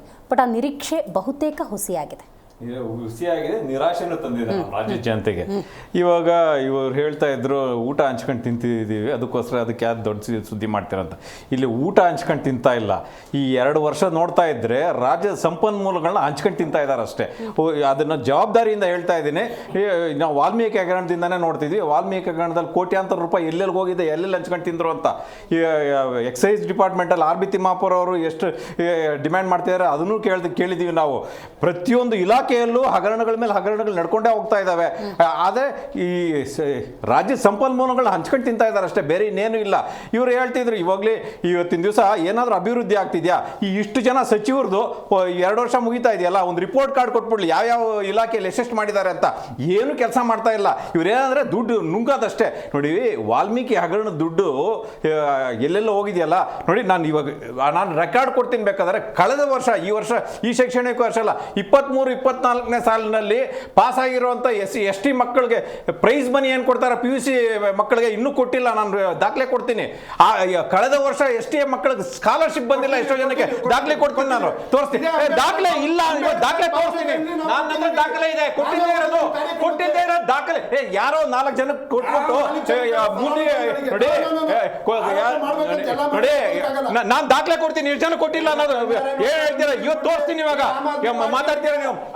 ಸ್ಕಾಲರ್ಶಿಪ್ ಕೊಟ್ಟಿಲ್ಲ, ದಾಖಲೆ ಕೊಡ್ತೀನಿ ಅಂತ ಹೇಳ್ತಾ ಇದ್ದೀನಿ. ಒಪ್ಕೊಳ್ತಾ ಇಲ್ಲ ಎಲ್ಲರೂ. ಅಂತ ಸಮಸ್ಯೆ ಕೊಡಲಾಗದ ಸಮಸ್ಯೆ ಏನಾಗಿದೆ? ಇವ್ರು ಹಂಚ್ಕೊಂಡು ತಿಂದ್ಬಿಟ್ಟಿದ್ದಾರೆ. ಎಲ್ಲ ಹಂಚ್ಕೊಂಡು ಇವತ್ತು ಸಾರಿಗೆ ಸಚಿವ ರಾಮಲಿಂಗಾರೆಡ್ಡಿ ಅವರು ಹೇಳೋದು, ಈಗ ನಾವು ಗ್ಯಾರಂಟಿ ಕೊಟ್ಟಾಗ ಗ್ಯಾರಂಟಿ ಆಗಲ್ಲ ಅಂತ ಹೇಳ್ತಾ ಇದ್ರು. ನೋಡಿ, ಸುಭದ್ರ ಸರ್ಕಾರ ಕೊಡ್ತಾ ಇದೀವಿ. ನೋಡಿ, ಶಕ್ತಿ ಯೋಜನೆ ಸರ್ಕಾರ ಯಾರು ಕೊಡ್ತಾ ಇದಾರೆ? ಜನಕ್ಕೆ ಕೊಡ್ತಾ ಇದಾರೆ. ಇವ್ರು ಸುಭದ್ರವಾಗಿದ್ದಾರೆ ಅಷ್ಟೇ. ಇವರು ಆಸ್ತಿಗಳು ಹೆಚ್ಚಾಗ್ತಾ ಇದಾವೆ ಅಷ್ಟೇ. ಲೂಟಿ ಹೊಡಿಯೋಕೆ ಕಾಂಗ್ರೆಸ್ನವ್ರಿಗೆ ಎಲ್ಲರೂ ಕೊಟ್ಬಿಟ್ಟಿದೆ.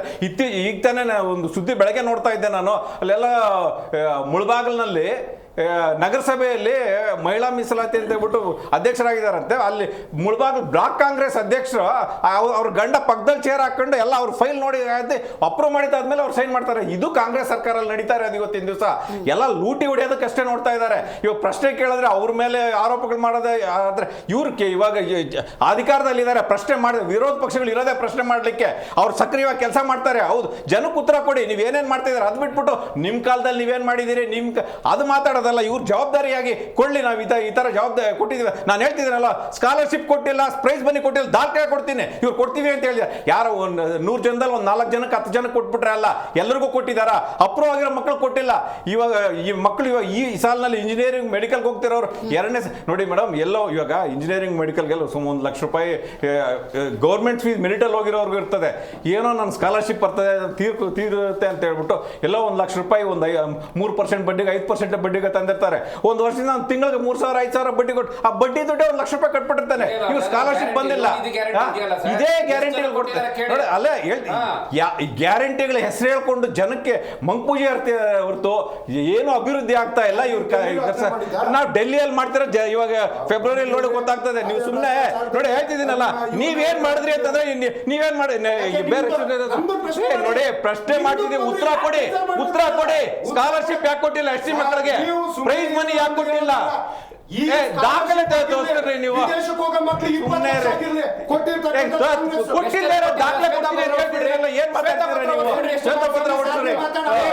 ಬರೀ ಮಾತು ಮುಂಚೆ ಕುಮಾರಸ್ವಾಮಿ ಒಂದು ನ್ಯಾಯಯುತವಾಗಿ ಒಂದು ಜವಾಬ್ದಾರಿಯುತವಾಗಿ ಆಡಳಿತ ಪಕ್ಷದವ್ರು ಮಾತಾಡೋದು ಕಲ್ತ್ಕೊಂಡ್ರಿ. ನೀವು ಬರೀ ಮಾತು ಮುಂಚೆ ಕುಮಾರಸ್ವಾಮಿ ಅಂತ ಅಂದ್ಬಿಟ್ರೆ ಅಲ್ಲ, ನೀವು ಜವಾಬ್ದಾರಿ ನೀವು ಅಲ್ಲ. ಅವ್ರು ಇದಾರೆ, ಅವ್ರು ಏನ್ ಅಭಿವೃದ್ಧಿ ಮಾಡಿದಾರೆ ಅಂತ ನಾನು ನಿಮ್ಗೆ ಹೇಳ್ತೀನಿ. ನೀವು ಶ್ವೇತ ಪತ್ರ ಹೊಡ್ಸ್ಬಿಡ್ರಿ, ಯಾರ್ಯಾರಿಗೆ ಎಷ್ಟು ಸ್ಕಾಲರ್ಶಿಪ್ ಕೊಟ್ಟಿದ್ದಾರೆ ಅಂತ ಕೇಳ್ತಾ ಇದ್ದಾರೆ. ನಿಮ್ಮ ಹತ್ರ ಇದೇ ತರ ಹೇಳಿ ಅವ್ರಿಗೆ ಆಡಳಿತ ಪಕ್ಷದಿಂದ ಶ್ವೇತ ಪತ್ರ ಹೊಡ್ಸ್ಬಿಡಿ, ನೀವು ವೈಟ್ ಪೇಪರ್ ಟ್ರಾನ್ಸ್ಪರೆನ್ಸಿ, ಒಂದು ಮಾರ್ಕ್ಸ್ ಕಾರ್ಡ್, ಇಷ್ಟು ಮಾಡಿದೀವಿ ಇಷ್ಟು ಮಾಡಿಲ್ಲ ಅಂತ ಸ್ಟೇಟ್ಮೆಂಟ್ ಕೊಡ್ತಾರೆ. ಆರೋಪಗಳೇ ಇರೋದಿಲ್ಲ. ಯಾಕೆಂದ್ರೆ 135 ಅನ್ನುವಂತ ಮ್ಯಾಂಡೇಟ್ ಒಂದು ಬಹಳ ವಿಶ್ವಾಸದಿಂದ ಕೊಟ್ಟಿದ್ದಾರೆ. ಉಪಚುನಾವಣೆಯಲ್ಲೂ ನೀವೇ ಬರ್ತೀರಿ ಅಂದ್ರೆ ಅಷ್ಟು ವಿಶ್ವಾಸ. ಬಟ್ ಜನರ ಮಾತೆ ಏನು ಅಂದ್ರೆ ಇನ್ನೊಂದು ಸ್ವಲ್ಪ ದಿವಸದಲ್ಲಿ ಜನರೇ ಪ್ರತಿಭಟನೆ ಮಾಡೋದ್ರಲ್ಲಿ ಆಶ್ಚರ್ಯ ಇಲ್ಲ ಅಂತ. ಮೇಡಮ್, ಈಗ ಉತ್ತರ ಕರ್ನಾಟಕದಲ್ಲಿ ಕೈಗಾರಿಕಾ ಕಾರಿಡಾರ್ಗೆ 6,000 ಕೋಟಿ ರೂಪಾಯಿ ಇಟ್ಟಿದ್ದೀವಿ. ಕಲ್ಯಾಣ ಕರ್ನಾಟಕದ ಸಂಪೂರ್ಣ ಅಭಿವೃದ್ಧಿಗೆ 46 ಹೊಸ ಯೋಜನೆಗಳಿಗೆ 11,776 ಕೋಟಿಯನ್ನ ನಾವು ಇಟ್ಟಿದ್ದೀವಿ. ಅಲ್ಲೇ ಒಂದು ಸಚಿವ ಸಂಪುಟ ಸಭೆಯನ್ನ ಮಾಡಿ ಅಲ್ಲಿ ಅನೇಕ ಬಸ್ಗಳನ್ನ ಬಿಟ್ಟು ಆ ಕಾಮಗಾರಿಗಳು ನಡೀತಾ ಇದೆ. ಒಟ್ಟು ರಾಜ್ಯದಲ್ಲಿ ರಾಜ್ಯ ಹೆದ್ದಾರಿ 2700 ಕಿಲೋಮೀಟರ್ ಆಗಿದೆ. ನಾನು ಆಗಿರೋದು ಮಾತಾಡ್ತಾ ಇರೋದು. ಇನ್ನು ಕಿತ್ತೂರು ಕರ್ನಾಟಕಕ್ಕೆ 3800 ಕೋಟಿ ರೂಪಾಯಿಗಳನ್ನ ನಾವಿಟ್ಟಿದ್ದೀವಿ. ಜೊತೆಗೆ ಕಲ್ಯಾಣ ಕರ್ನಾಟಕದಲ್ಲಿ 119 ಹೊಸ ಯೋಜನೆಗಳಿಗೆ ರೂಪುರೇಷೆಗಳನ್ನ ಮಾಡಿದ್ದೀವಿ. ಇತ್ತೀಚೆಗಷ್ಟೇ HD ಕೋಟೆನಲ್ಲಿ 770 ಕೋಟಿ ರೂಪಾಯಿ ಹೊಸ ಯೋಜನೆಗಳಿಗೆ ಶಂಕುಸ್ಥಾಪನೆ ಆಗಿದೆ. ಮೊನ್ನೆ ಅಷ್ಟೇ ಬಿಜೆಪಿ ಅವರು ಆಗಿರೋದಕ್ಕೆ ಹೇಳ್ತಾ ಇರೋದು 1200 ಕೋಟಿ ರೂಪಾಯಿಯನ್ನ ತುಮಕೂರಿನಲ್ಲಿ ಹೊಸ ಶಂಕುಸ್ಥಾಪನೆಗಳನ್ನ ಮಾಡಿರ್ತಕ್ಕಂಥ ನೀವು ನೋಡಿದ್ದೀರಿ. ಬೆಂಗಳೂರಿಗೆ ಕುಡಿಯೋ ನೀರಿನ ಯೋಜನೆ ಸುಮಾರು 50 ಲಕ್ಷ ಜನರಿಗೆ ಕುಡಿಯೋ ನೀರಿಗೆ ಹೊಸ ಯೋಜನೆ. ಇವತ್ತು ಸಾರಿಗೆ ಇಲಾಖೆ ಟಿಕೆಟ್ ಬಗ್ಗೆ ನೀವು ಮಾತಾಡ್ತಾ ಇದ್ದೀರಾ, ಮಾತಾಡ್ಲೇಬೇಕು. ನಾವು ಸರ್ಕಾರದಿಂದ ಇಳಿಯುವಾಗ 5900 ಕೋಟಿ 13 ಕೋಟಿ ಇತ್ತು. 13 ಕೋಟಿ ಇತ್ತು. ಇವರು ಸರ್ಕಾರದಿಂದ ಇಳಿಬೇಕಾದ್ರೆ 5900 ಕೋಟಿ ಸಾಲ ಮಾಡಿದ್ರು. ಇವತ್ತು ನೌಕರರಿಗೆ 2000 ಕೋಟಿ ನಾವು ಕೊಟ್ಟಿದ್ದೀವಿ. ಜೊತೆಗೆ 5800 ಹೊಸ ಬಸ್ಗಳನ್ನ ಖರೀದಿ ಮಾಡಿದ್ದೀವಿ. ಆಯ್ತು ಮೇಡಮ್, ಇವತ್ತು we are ready to reduce the price. ಯಾವುದು ಕೇಂದ್ರದಿಂದ ಅವರಿಗೆ ತಂದಿದ್ರೆ ನಮ್ಮ ತೆರಿಗೆ ಹಣ ಕೊಟ್ಟಿರ್ಬೇಕು. ನಿಮ್ಮ ಪ್ರೈಸ್ ರಾಜ್ಯ ಜನತೆಗೆ ತರಲಿ. ನೀವೊಬ್ಳು ಹೆಣ್ಮಕ್ಳಲ್ಲ ಮೇಡಮ್. ಚಿನ್ನದ ಬೆಲೆ 2014ರಲ್ಲಿ 10 ಗ್ರಾಮಿಗೆ 24,000 ಇತ್ತು ಮೇಡಮ್. ಇವತ್ತು 75,000 ಆಗೋಗಿದೆ 10 ಗ್ರಾಮಿಗೆ. ಅವತ್ತು ಸೈಕಲ್ ರೇಟ್ 2,000 ಇತ್ತು. ಇವತ್ತು ಲಕ್ಷ ಬೆಲೆ ಜಾಸ್ತಿ ಮಾಡ್ತಾ ಬೆಂಗಳೂರಿಗೆ ಇವತ್ತು 2 ಕೋಟಿ ಅವತ್ತು ಸ್ಟೀಲ್ ರೇಟ್ ಅವತ್ತು ಟನ್ನಿಗೆ ಸ್ಟೀಲ್ ರೇಟ್ ಏನಿತ್ತು, ಗೊಬ್ಬರ ಪ್ರೈಸ್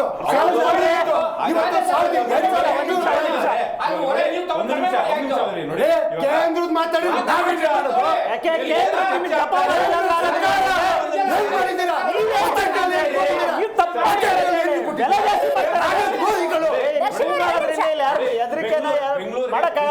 ನೀರಿನ ಬಗ್ಗೆ ಮಾತಾಡ್ತಾ ಇದ್ದಾರೆ. ಸಿದ್ದರಾಮಯ್ಯ ಅವರು ಮೊದಲನೇ ಅವಧಿಯಲ್ಲಿ ಅವರು 110 ಹಳ್ಳಿಗಳಿಗೆ ನೀರು ಯೋಜನೆ ಶುರು ಮಾಡಿದ್ರೆ ಇದುವರೆಗೂ ಆ 110 ಹಳ್ಳಿಗಳಿಗೆ 1 ಲೀಟರ್ ನೀರು ಹೋಗಿಲ್ಲ. ಆಯ್ತಾ, ಹೇಳ್ತಾನೆ ಇದ್ದಾರೆ.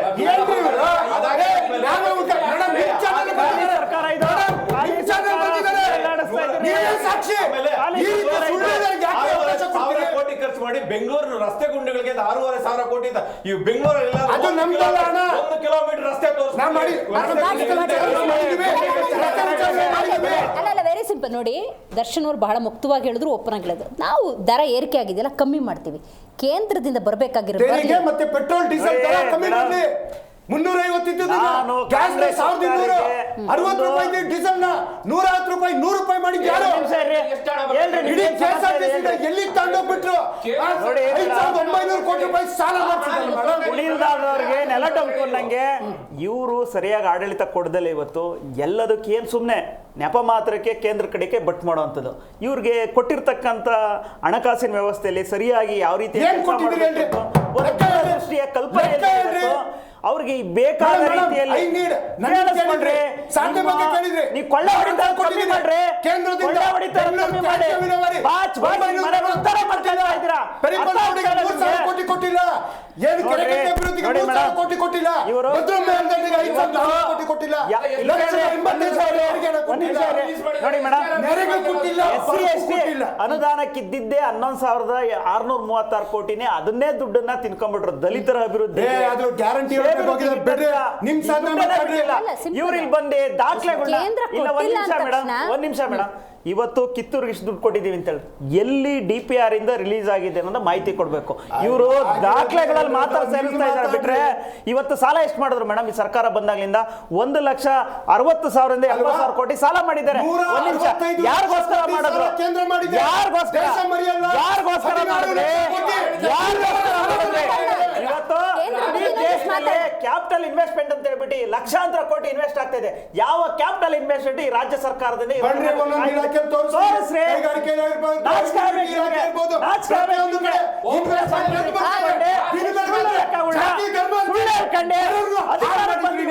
ಜನರ ಮೇಲೆ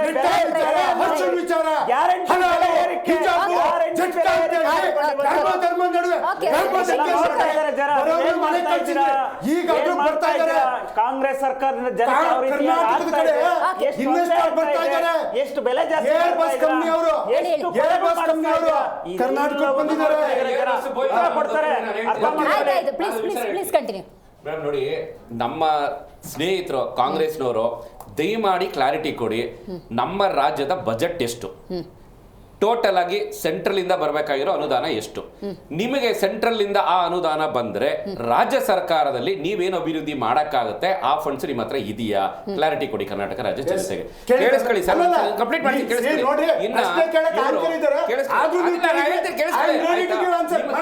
ಟೋಟಲ್ ಒಟ್ಟು ಬಜೆಟ್ ಇರುವಂತದ್ದು ಕೇಳಿಸ್ಕೊಳ್ಳಿ, ಒಟ್ಟು ನಿಮಗೆ ಬಜೆಟ್ ಇರುವಂತದ್ದು 3.5 ಲಕ್ಷ ಕೋಟಿ. ಆ 3.5 ಲಕ್ಷ ಕೋಟಿ ಆಯ್ತು, 372 ವೆರಿ ಗುಡ್, 372 ವೆರಿ ಗುಡ್, ಖುಷಿ ಆಯ್ತು. ಅದರಲ್ಲಿ ಫಿಕ್ಸ್ಡ್ ಓವರ್ ಹೆಡ್ ಕಾಸ್ಟ್ ಅಂತ ಹೇಳ್ತೀವಿ. ಎಷ್ಟು ಅಂತ ಹೇಳಿ ಅವ್ರಿಗೆ ನಾಲೆಜ್ ಇದ್ರೆ. ಫಿಕ್ಸ್ಡ್ ಓವರ್ ಹೆಡ್ ಆದ್ರೆ ಗೊತ್ತಾ ನಿಮ್ಗೆ ಏನು ಅಂತ ಅದನ್ನ ಹೇಳಿ. ಆಮೇಲೆ ಫಿಕ್ಸ್ಡ್ ಓವರ್ ಹೆಡ್ ಕಾಸ್ಟ್ ಅಂತ ಇರುತ್ತೆ, ಅದು ಇಷ್ಟು ಅಮೌಂಟ್. ನಾನು ಹೇಳಕ್ ಹೋಗಲ್ಲ, ಯಾಕಂದ್ರೆ ತಿರುಗಿ ಅವ್ರ ಮತ್ತೆ ಕೇಳ್ತಾರೆ. ಅದನ್ನ ಬಿಟ್ಟು ಅರಿಯರ್ಸ್ ಇರುತ್ತೆ, ಅದಕ್ಕೆ ಎಷ್ಟು ಅಂತ ಎತ್ತಿಟ್ಟಿದ್ದಾರೆ ಇವರು. Developmental works, old developmental works, ಅದಕ್ಕೆ ಎಷ್ಟು ಕೋಟಿ ಎತ್ತಿಟ್ಟಿದ್ದಾರೆ. ಈಚ್ ಮಿನಿಸ್ಟ್ರಿ ಎಷ್ಟು ಫಂಡ್ಸ್ ಇವರು ಅಲೋಕೇಟ್ ಮಾಡಿದ್ದಾರೆ, ಹಳೆ ಪ್ರಾಜೆಕ್ಟ್ಸ್ ಎಷ್ಟು ಅಲೋಕೇಟ್ ಮಾಡಿದ್ದಾರೆ, ಕಂಟಿನ್ಯೂಸ್ ಡೆವಲಪ್ಮೆಂಟ್ ಅಂತ ಹೇಳ್ತೀವಿ. ಹೊಸ ಪ್ರಾಜೆಕ್ಟ್ ಎಷ್ಟು ಎತ್ತಿಟ್ಟಿದ್ದಾರೆ ಹೇಳಬೇಕು. ಆಮೇಲೆ ಕ್ಯಾಪೆಕ್ಸ್ ಅಂತ ಹೇಳ್ತೀವಿ, ಕ್ಯಾಪಿಟಲ್ ಎಕ್ಸ್ಪೆಂಡಿಚರ್ಸ್ ಅಂತ. ಅವ್ರಿಗೆ ಗೊತ್ತಿದೆಯೋ ಇಲ್ವೋ ಗೊತ್ತಿಲ್ಲ ನನಗೆ. ಸೊ ಆ ಕ್ಯಾಪಿಟಲ್ ಇನ್ವೆಸ್ಟ್ಮೆಂಟ್ಸ್ ಎಷ್ಟಿದೆ ಏನು ಅಂತ ಕ್ಯಾಪೆಕ್ಸ್ ನಾನು ಹೇಳ್ತಾ ಇದ್ದೀನಲ್ವಾ, ನೀವು ಆನ್ಸರ್ ಮಾಡಿ. ಅದನ್ನೇ ಹೇಳ್ತೀನಿ. ಕರೆಕ್ಟ್ ಕರೆಕ್ಟ್ ಕ್ಯಾಪೆಕ್ಸ್ ಉತ್ತರ ಕೊಡ್ಬೇಕು. ಅದಾದ್ಮೇಲೆ ಎಫ್ ಡಿ ಐ ಎಷ್ಟು ತರ್ತಾ ಇದಾರೆ, ಯಾವ ಮಿನಿಸ್ಟ್ರಿ ಅಂಡರ್ ತರ್ತಾ ಇದಾರೆ, ಆನ್ ಗೋಯಿಂಗ್ ಪ್ರಾಜೆಕ್ಟ್ಸ್ ಎಷ್ಟಿದೆ, ಕಂಪ್ಲೀಟ್ ಆಗ್ಬೇಕಾರೋ ಪ್ರಾಜೆಕ್ಟ್ಸ್ ಎಷ್ಟಿದೆ. ಈಗ ನೆಕ್ಸ್ಟ್ ಫೈನಾನ್ಷಿಯಲ್ ಇಯರ್ ಬಜೆಟ್ ಬರಬೇಕಾದ್ರೆ ಇವ್ರ ಹತ್ರ ಸರ್ಪ್ಲಸ್ ಎಷ್ಟಿದೆ. ಸೊ ಇವ್ರ ಹತ್ರ ಸರ್ಪ್ಲಸ್ ಇರೋದೇ ಹಾಗಿದ್ರೆ ಯಾವ್ಯಾವ ಸಚಿವಾಲಯ ನಿಮ್ಗೆ ಪ್ಲಸ್ ಅಲ್ಲಿ ಇದೆ? ಝೀರೋ ಅಲ್ಲ ಮೇಡಮ್, ನಾನು ಹೇಳ್ತಾರೆ next year, next financial year. ಇವಾಗ ಯಾಕಂದ್ರೆ 2-3 ತಿಂಗಳಾಗಿದ ತಕ್ಷಣ ನಿಮ್ಗೆ ಬಜೆಟ್ ಕೊಡ್ಬೇಕಲ್ಲ ನೀವು. ನೆಕ್ಸ್ಟ್ ಫೈನಾನ್ಷಿಯಲ್ ಇಯರ್ಗೆ ಇವ್ರು ಬಜೆಟ್ ಹೇಳ್ಬೇಕಲ್ಲ. ಖಾಲಿ ಚಿಪ್ ಹಿಡ್ಕೊಂಡು ಕೂತ್ಕೊಂಡ್ರೆ ಈಗ ಅವೆಲ್ಲ ನಿಮ್ಗೆ ಉತ್ತರ ಕೊಡಕ್ ನಾನು ರೆಡಿ ಇದ್ದೀನಿ. ಓ ಬೃಹಸ್ಪತಿ, ಓ ಮೇಧಾವಿ, I am ready to give answer. Wait. ಹಿಂಗಿರ್ಬೇಕಾದ್ರೆ ಹೆಂಗ್ ರನ್ ಮಾಡ್ತಾರೆ ಒಂದು ಸ್ಟೇಟ್ ರನ್ ಮಾಡ್ಬೇಕು ಅಂತ ಹೇಳಿದ್ರೆ ಹೇಳಿ. ಅವರು ಎಲ್ಲಿದ್ದಾರೆ ಸರ್ಪ್ಲಸ್, ಎಲ್ಲಿದ್ದಾರೆ ಹೇಳಿ ನೋಡೋಣ. ನಮಗೆ ಯಾವ ಸಚಿವಾಲಯದಲ್ಲಿ ಹೇಳಿ ನೋಡೋಣ. ಮೇಡಮ್, ನಾವು ಈ ಗ್ಯಾರಂಟಿ ಅನ್ನುವಂಥದ್ದೇ ಬದುಕು ಕಟ್ಕೊಡುವಂಥದ್ದು. 56,000 ಕೋಟಿ ರೂಪಾಯಿ ಅದಕ್ಕೆ ಇಟ್ಟಿದ್ದೀವಿ ಮೇಡಮ್. ಇನ್ನು ನೌಕರರ ಸಂಬಳ ಮತ್ತು ಇನ್ನೊಂದು ಜೊತೆಗೆ ಅಭಿವೃದ್ಧಿಗಾಗಿ 1,26,000 ಕೋಟಿ. ಆ ಯೋಜನೆಗಳು ಹಿಂದಿಂದ ಏನೇ ನಡೀತಾ ಇದ್ವು, ಹೊಸ ಯೋಜನೆಗಳು ರಾಜ್ಯಾದ್ಯಂತ ನಡೀತಾ ಇದೆ. ಪಾಪ ಅವರು ಪ್ರಶ್ನೆ ಕೇಳುವಂತ ತಾಕತ್ತಿದ್ರಲ್ಲ ಮೇಡಮ್, ಪ್ರಶ್ನೆ ಕೇಳುವಂತ ತಾಕತ್ತಿದ್ರಲ್ಲ. ನಾನು ಅವಾಗಲೇ ಕೇಳಿದೆ, ನೀವು ಪ್ರಶ್ನೆ ಕೇಳೋದಕ್ಕೆ ಅರ್ಹರಾಗಿದ್ದರೆ ಕೇಂದ್ರದಲ್ಲಿ ಒಂದು ಉನ್ನತ ಸ್ಥಾನದ ಮಂತ್ರಿಗಿರಿ ಹೊಡ್ಕೊಂಡಿದ್ದೀರಲ್ಲ. ಕರ್ನಾಟಕದ ರಾಷ್ಟ್ರದ 48 ಲಕ್ಷ ಕೋಟಿ ಬಜೆಟ್ ಕರ್ನಾಟಕ ಒಂದು ರೂಪಾಯಿ, ಒಂದು ಯೋಜನೆ, ಒಂದು ಬಿಲ್ಡಿಂಗ್, ಒಂದು ಡ್ಯಾಮು, ಒಂದು ಏರ್ಪೋರ್ಟ್, ಒಂದು ರಸ್ತೆ ಏನಿದೆ? ನಯಾ ಪೈಸೆ ಇಲ್ಲ. ತಾಯಿ ಧೋರಣೆ ನಡೀತಾ ಇದೆ. ಕುಮಾರಸ್ವಾಮಿ ಅಂದ್ರೆ ನಾನೇ ದ್ರೋಹಿ ಅಂತ ಪ್ರೂವ್ ಆಗಿದ್ದಾರೆ. ಕರ್ನಾಟಕದ ಬಗ್ಗೆ ಒಂದು ಚೂರು ಮಾತಾಡ್ತಾ ಇಲ್ಲ. ಒಬ್ರು ಕೇಂದ್ರ ಸಚಿವರು ಅವ್ರ ಪ್ರಶ್ನೆ ಕೇಳಿದ್ರೆ ಆನ್ಸರ್ ಕೊಟ್ಟಿದ್ದೀನಿ. What is the contribution towards the state? Hopeless. That is also performing as a state. Who is the ಸರ್ಕಾರ? We know you are hopeless. ಒಂದು ಬರಲ್ಲ ಅಂತ ಹೇಳಿದ್ರೆ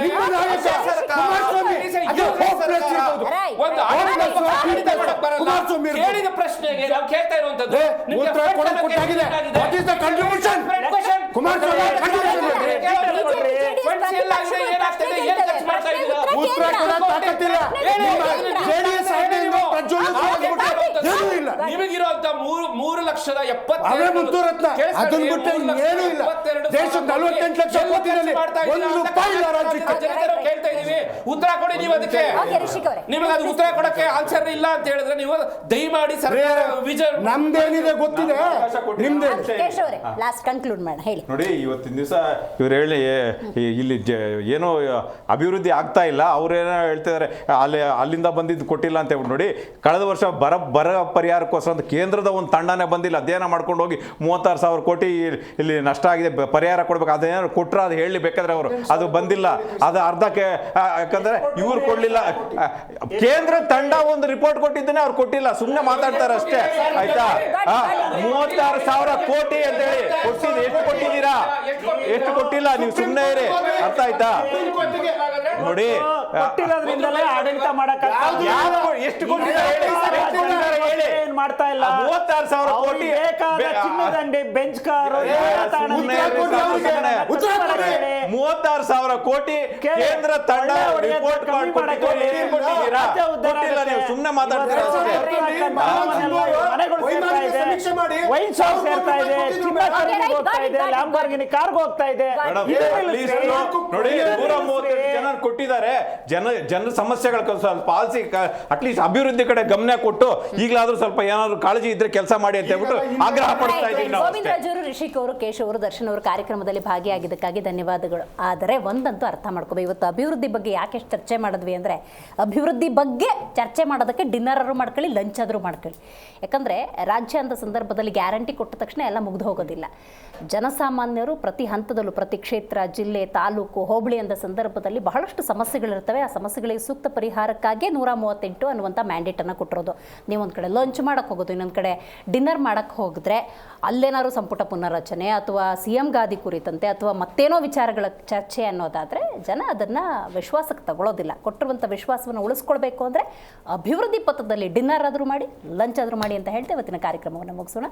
ನೋಡ್ತಾ ಇರಿ ಜಿ ಕನ್ನಡ ನ್ಯೂಸ್, ಸತ್ಯವೇ ಸುದ್ದಿಯ ಜೀವಾಳ.